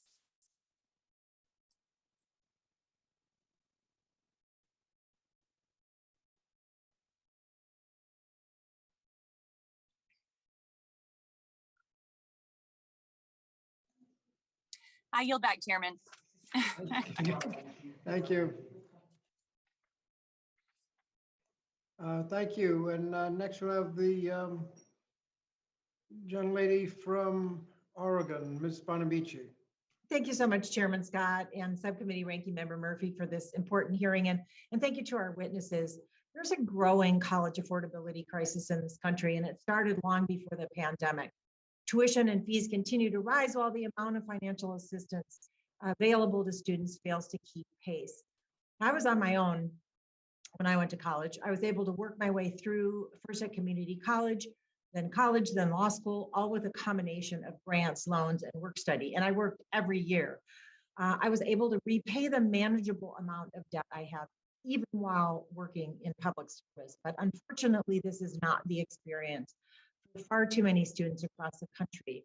A few weeks ago, it was an honor to welcome Education Secretary Cardona to Northwest Oregon. We spoke with community college students and administrators, and they made clear that adequate financial aid was a lifeline to keep them enrolled, especially during the pandemic. We spoke with RJ, a student from Temecula Community College, and he told us about how federally funded direct aid provided him with financial stability. It allowed him to pay electricity and rent and therefore stay in school. We know that the Pell Grant delivers critical financial support to make college accessible, especially for our most historically disenfranchised students. So by increasing Pell Grant funding, we will help more students be able to reach their higher education goals. So my questions are for Dr. Ortegas. In your testimony, you discussed some of the institutional efforts to improve access and student success. So based on your research, what institutional practices have been most helpful in supporting, retaining, and graduating Pell Grant recipients? And what can the federal government do to support or expand these efforts, these successful efforts? Sure. So when I did reference my own research, I talked about folks who had left college without getting a degree, and we were able to induce them to return to college by offering financial support as well as trying to simplify the re-enrollment process. Beyond that, when thinking about retention or degree completion components, I referenced the Cuny ASAP model, and that had really nice mechanisms associated with like high touch advising and wraparound services that were referenced earlier today. Not only the financial side for textbook assistance, they called it tuition and fee gap funds that were outlined as well, but they would really have a nice total support for the student. And that was found to nearly double graduation rates for a really empirically rigorous study where they were randomly assigning folks to Cuny ASAP relative to the control group. So really compelling evidence of the benefit of informational and financial barriers being addressed through those wraparound services. It really does make a difference. I've always supported TRIO and Gear Up and programs that help with retention, particularly for first generation students. We have a great program in Oregon called Future Connect. And it's a mentoring program, and the students who, after they go through the program, they act as mentors. It really makes a difference. Dr. Ortegas, I was encouraged to see that President Biden's American Families Plan incorporates many aspects of the America's College Promise Act, including a federal state partnership to provide tuition-free community college and a dedicated stream of funding for increasing student success and tuition subsidies for students at historically Black colleges and universities, tribal colleges and universities, and minority serving institutions. So based on your research, what benefits should we expect for students and communities if Congress were to provide the funds necessary to make tuition-free community college a reality nationwide? Sure. So I'll talk about like the broader academic literature and what we've seen in a relatively new area of scholarship. One is that when you look at the Tennessee program, it's been found to reduce student loan debt. There have also been rigorous studies looking at increases in students of color as far as enrolling at these community colleges, and increases specifically with Hispanic and Native American students and their likelihood to go earn a bachelor's degree. So there are some significant academic outcomes, enrollment outcomes, and financial outcomes that are of benefit when trying to provide that affordability or tuition-free guarantee for a sector that is serving overwhelmingly large shares of low-income students. Thank you. And in the brief time we have remaining, how can we make sure that tuition-free community college works in conjunction with four-year institutions to strengthen opportunities for all students? Yeah, the biggest thing is we referenced earlier articulation agreements. I want to briefly say that I have read arguments about concerns about it cutting into the market share of public 4 years, and that's just kind of a red herring and not based in empirical fact. I've conducted studies with my colleagues looking that whenever resources are given to community colleges, or if they even offer targeted bachelor's programs, there's decreases in for-profit enrollment, but not actually for public 4-year enrollment. And what about private colleges? Excuse me? What about the private, like for example, liberal arts colleges? No Does it effect affect in the them? study. Same as public? Yeah, no, basically the general relationship is when resources are given to community colleges, the research that I'm indicating is not affecting public 4-year and was affecting private for-profit. I did not see a statistically significant relationship in our own work with the private nonprofits such as liberal arts colleges. Thank you. I'd be interested in getting that material submitted for the record. Thank you, Mr. Chairman. I yield back. Thank you. I understand there's some other Republican members expected, but they're not on the platform yet. If not, I recognize myself for questions. Mr. Ortegas, you mentioned a study that showed that if you spent more money, the graduation rate went up. Could you say a little bit about the study? How much money, what it was spent on? Yeah, so the general, in reference to what you're talking about, I don't remember the exact like amount or allocations, but I can just say there's an overwhelming amount of evidence related to, of course, as you provide aid to students, they're more likely to graduate. There are also studies on the cost side for institutions showing that if institutions spend money specifically on instructional spending or student services, there are positive implications for graduation rates. So those are kind of the two overarching points I was trying to make in the point you're referencing. We've referenced the initiative to double the Pell Grant. If we double the Pell Grant, how close would we come to the good old days when we covered about 79% of the cost of going to a state college? It wouldn't quite be that close. It would be moving in the right direction. It wouldn't quite be, nearly 80% coverage, but it would be moving for sure in the right direction, given that currently it's roughly 29% for all the public four-year costs. And I just think when you look at the empirical literature I referenced about the benefits of increasing need-based aid in conjunction with the Pell Grant, which was a study in Texas, really convincing and compelling outcomes in relation to not only the academic outcomes, but also that it could, the estimation and the analysis that it can pay for itself within 10 years. So these are really important points when talking about the merits of this type of policy initiative. And how does it pay for itself?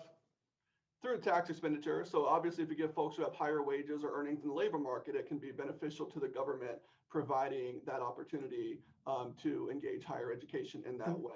And I'd be happy to share that study on the record. Please do. Because when you say pay for itself, you mean the federal budget gets the money back to pay for it, not that in society people get better wages and all kinds of esoteric stuff. But the federal government actually gets the money to pay the money back. Is that what you're saying? Yeah, to be clear, this was a study in Texas. We're talking about state government, but the implication is then, could it make sense financially for a government body to provide this type of increase in need-based aid? That's separate from the substantial labor market improvements as far as earnings, separate from all the positive outcomes of a college education. I'm merely referencing the potential to go recoup that investment through increased expenditures as far as taxes. Thank you. Mr. Jones, you mentioned several times wraparound services. What does wraparound mean? Well, wraparound in the context of the kind of experiences we provide students once we get them admitted to the university. Once we provide the financial packages that allows them to enroll, the work can certainly not stop there. You've got to have the kind of tutoring, advising services, a lot of the things that occur, kind of behind the screen, if you will, that make sure that these students are academically successful, and that if they find themselves having challenges, whether it's academically or financially, those challenges can be addressed. And it can't just be a one-shot deal. The way it works here at the university is that we provide these services for 4 years to assure that these Pell-eligible low-income students not only get access to the university, but they graduate. And it's been shown to be very critically important. Our first year to second year retention rates are about 92% for underrepresented students. And even the third and fourth year, they remain very, very high. And that's why we have one of the highest graduation rates among first generation and underrepresented students in the country. Mr. Jones, we've talked about free community college. If your goal is a 4-year degree, is it helpful to start with a 2-year community college, or much more advantageous to start with the 4-year college itself? Well, Representative, let me say, after having spent 4 years as the president of Suny Albany, and valued the proposition that when I was president of Suny Albany, I was very pleased to learn that 48% of the students that walked across the stage at Suny Albany started out at a community college. And that's one of the value propositions about the relationship between community colleges and four-year institutions in the state of New York. We have the same kind of aspirational goals, as I said here, where we have pathways and articulation agreements that assure that students, if that is the best choice for you as a student, is that the most practical and economic choice for you to make, to ultimately receive a four-year degree, we fully support that. And that's why we work so hard to have seamless, upfront, very transparent articulation agreement with community colleges across the state of Illinois.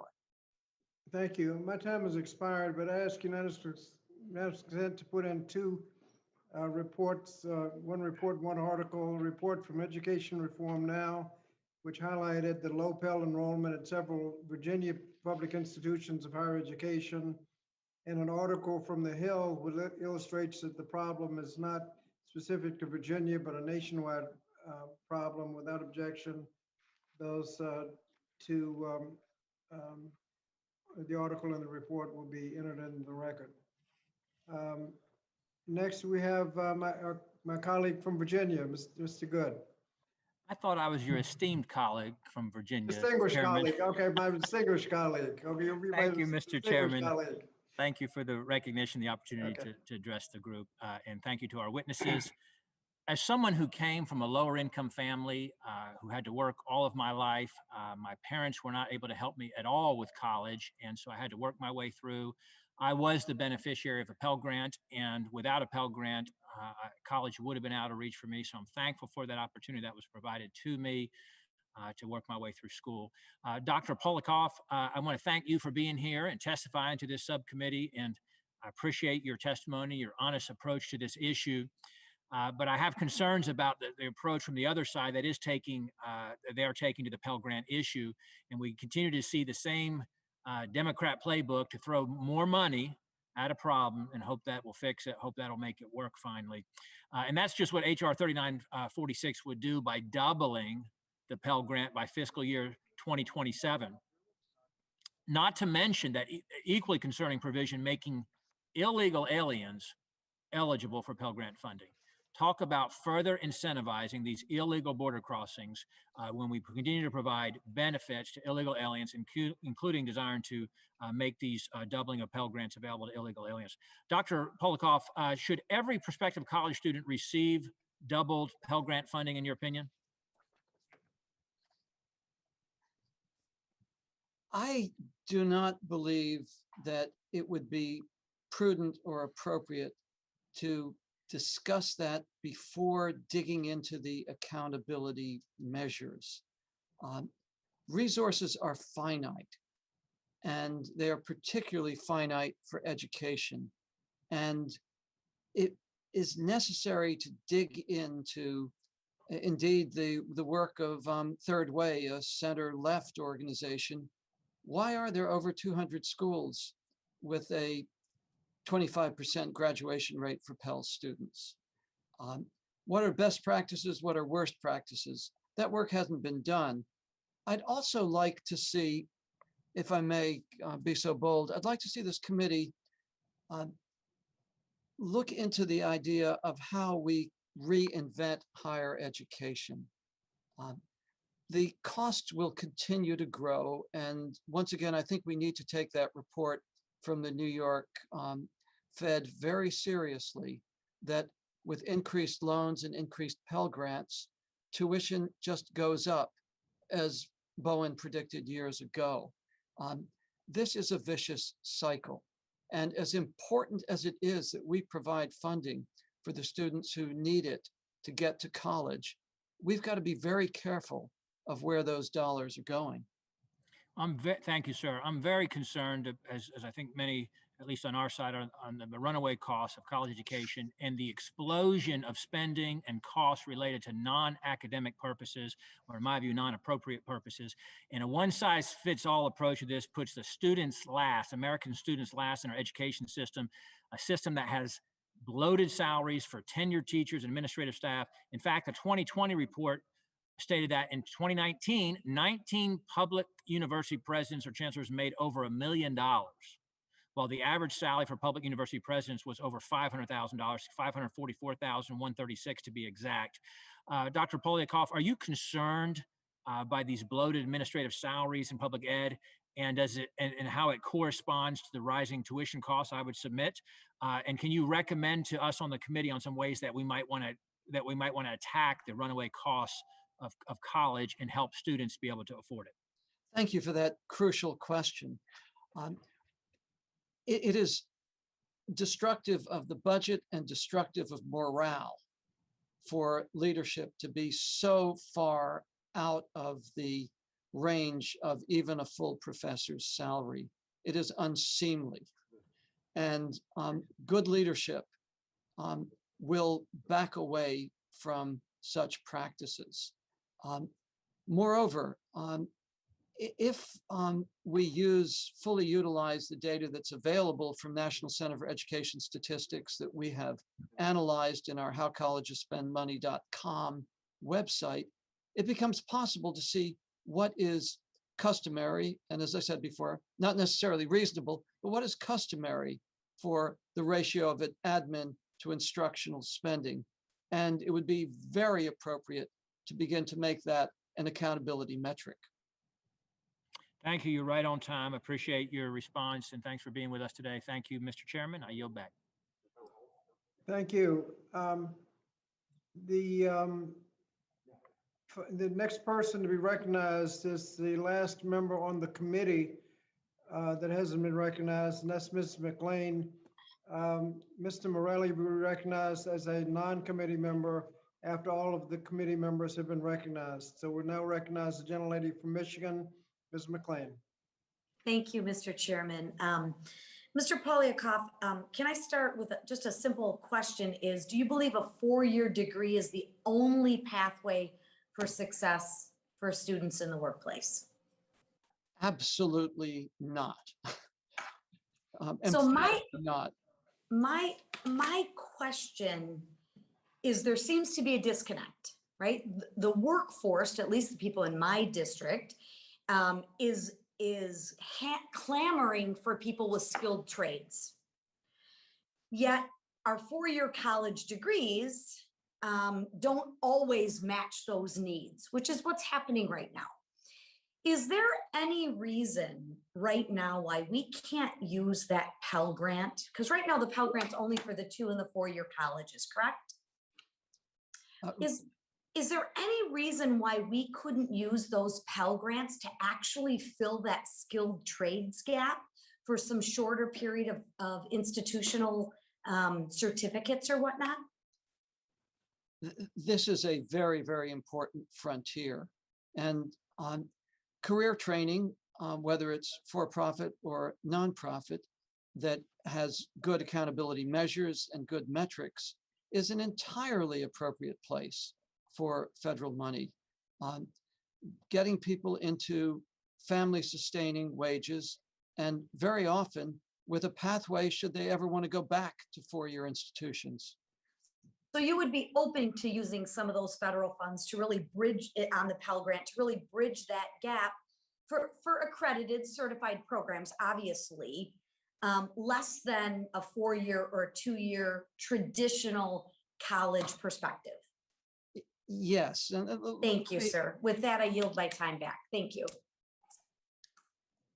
The gentlelady's time has expired because she yielded back. Now we'll finally to Mr. Morelli, gentleman from New York. Well, thank you, Mr. Chairman. First of all, for allowing me, although I'm not a member of this subcommittee, I'm obviously an excited member of the Education and Labor Committee. You've done me an honor to let me just speak for a few moments, and thank you to you and Chairwoman Wilson for having what I think is a really, really important issue about Pell Grants. And I very much appreciate the witnesses sharing their stories and their perspective. I want to acknowledge the former Suny Albany president. I served a long time in the state legislature on the Higher Education Committee. And I have a son, Nicholas, who has a degree from Suny Albany. So I appreciate you for all of your work. And I'm sorry that we've lost you to Illinois, but I know you're doing great work there.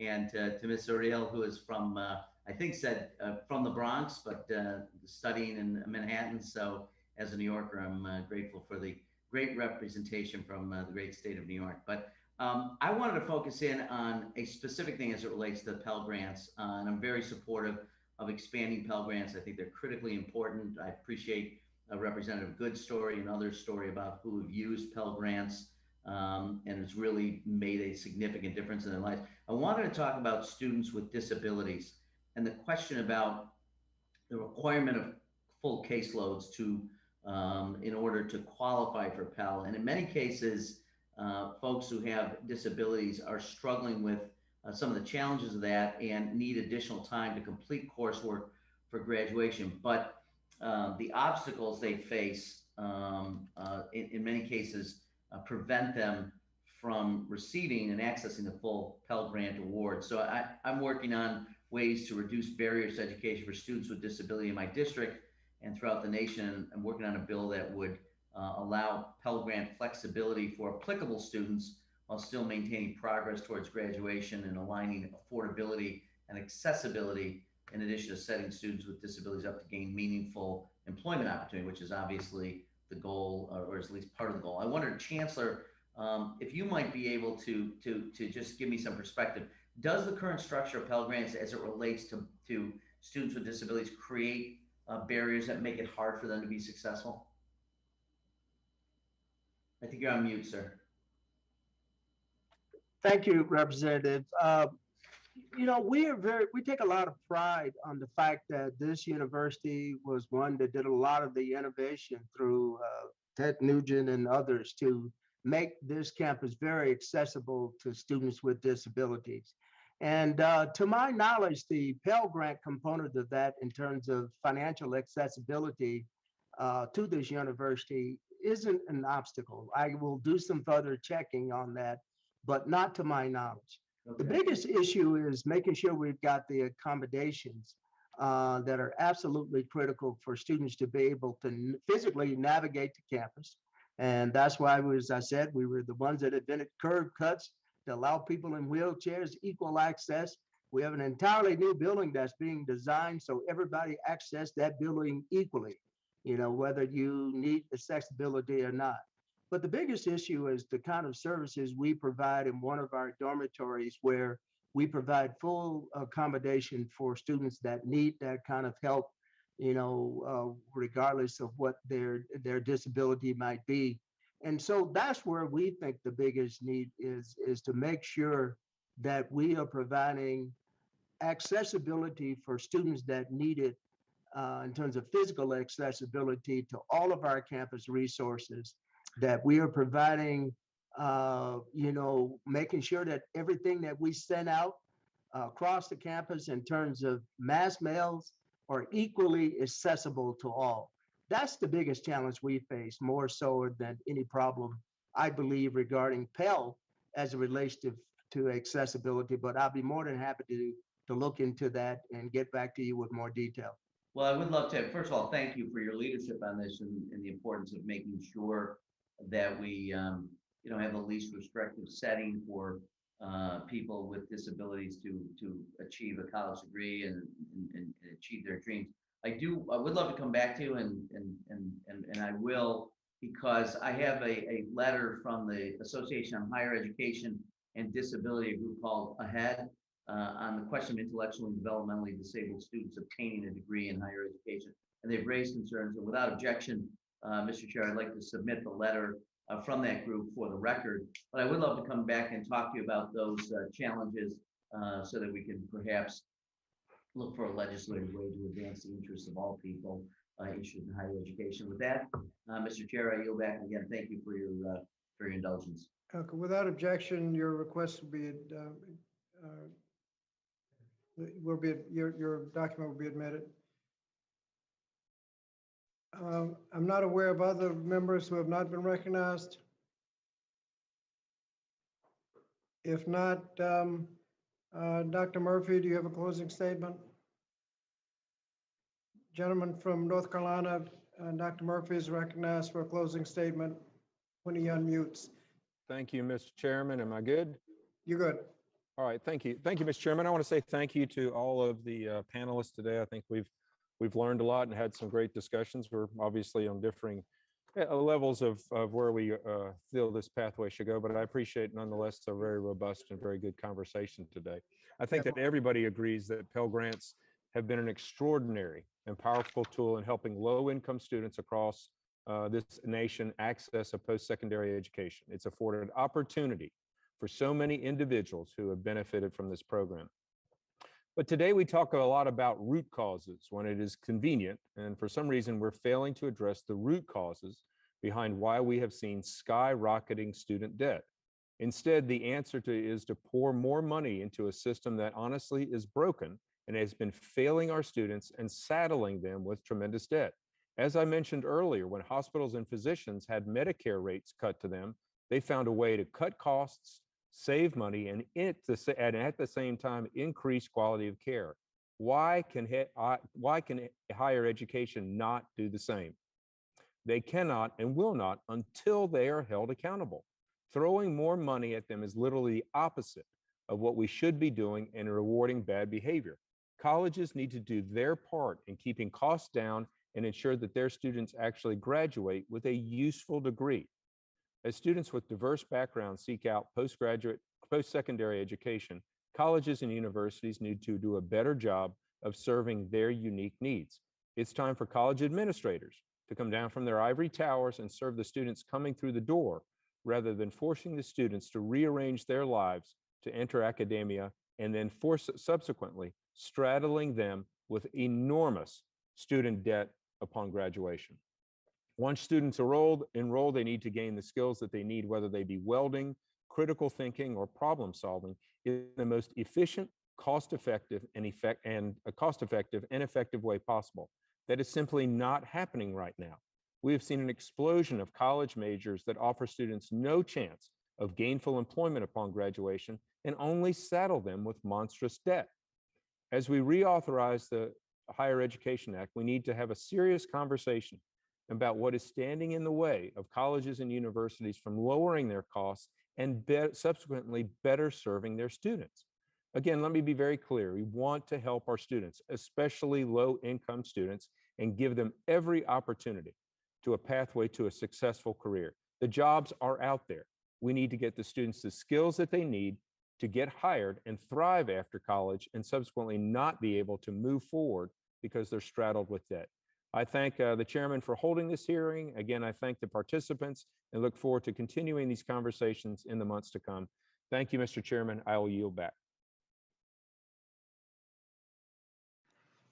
Thank you. Thank you.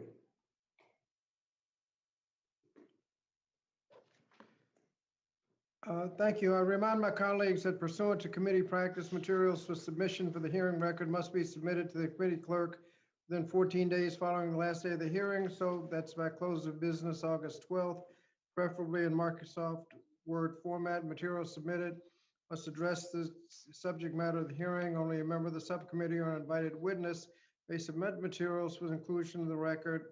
Documents are limited to 50 pages each. Documents longer than 50 pages will be incorporated into the record by way of an internet link, which you must provide to the committee clerk within the required time frame. But you have to recognize that in the future, that link may no longer work. Pursuant to House rules and regulations, items of the record should be submitted to the clerk electronically by emailing submissions to edandlabor.hearings@mail.house.gov. So I want to thank our witnesses for their participation today. Members of the subcommittee may have additional questions for you, and we ask witnesses to please respond to those questions in writing. The hearing record will be held open for 14 days, and I remind my colleagues that pursuant to committee practice, witness questions for the hearing record must be submitted by the majority staff within 7 days, and the questions must address the subject matter of the hearing. Now recognize myself for the purpose of closing statement. I want to thank our expert witnesses for an engaging dialogue and for your commitment to student success. Today, we reflected on the urgent need to expand low-income student access to affordable, high-quality public education and our responsibility to help all students complete their degrees. Even before COVID-19, many public four-year institutions enrolled and graduated far too few low-income students. Now, as we've heard from our witnesses, this problem has only been exacerbated by the college closures and severe disruptions caused by the pandemic. While Congress provided direct relief to help institutions and students weather the pandemic, persistent barriers to education still exist for underserved students. This is why we need bold legislative solutions to lower the cost of college and support student success, like the American Families Plan and the Pell Grant Preservation Expansion Act, and the bill that Congressman Pocan and I introduced in June. As a Pell Grant recipients, Mrs. Sorial and Dr. Ortegas exemplify the life-changing impact the Pell Grants and public higher education can have on our nation's students. Likewise, Chancellor Jones's testimony provides a model for transformational efforts that our institutions can employ to leverage the Pell Grant and support student success. And we should take note of his testimony that a significant portion of the value of a college education occurs outside the classroom. And so the opportunity for a liberal arts education should still be available to all, even if it is not technically monetized or otherwise job related. That opportunity still ought to be available. We must invest in strengthening and expanding access to these critical resources so that every person can earn the lasting benefits that come with a quality degree. So again, I want to thank our witnesses, and I look forward to building back a better higher education system in which everyone can succeed. And if there's no further business to come before the committee, without objection, the subcommittee now stands adjourned.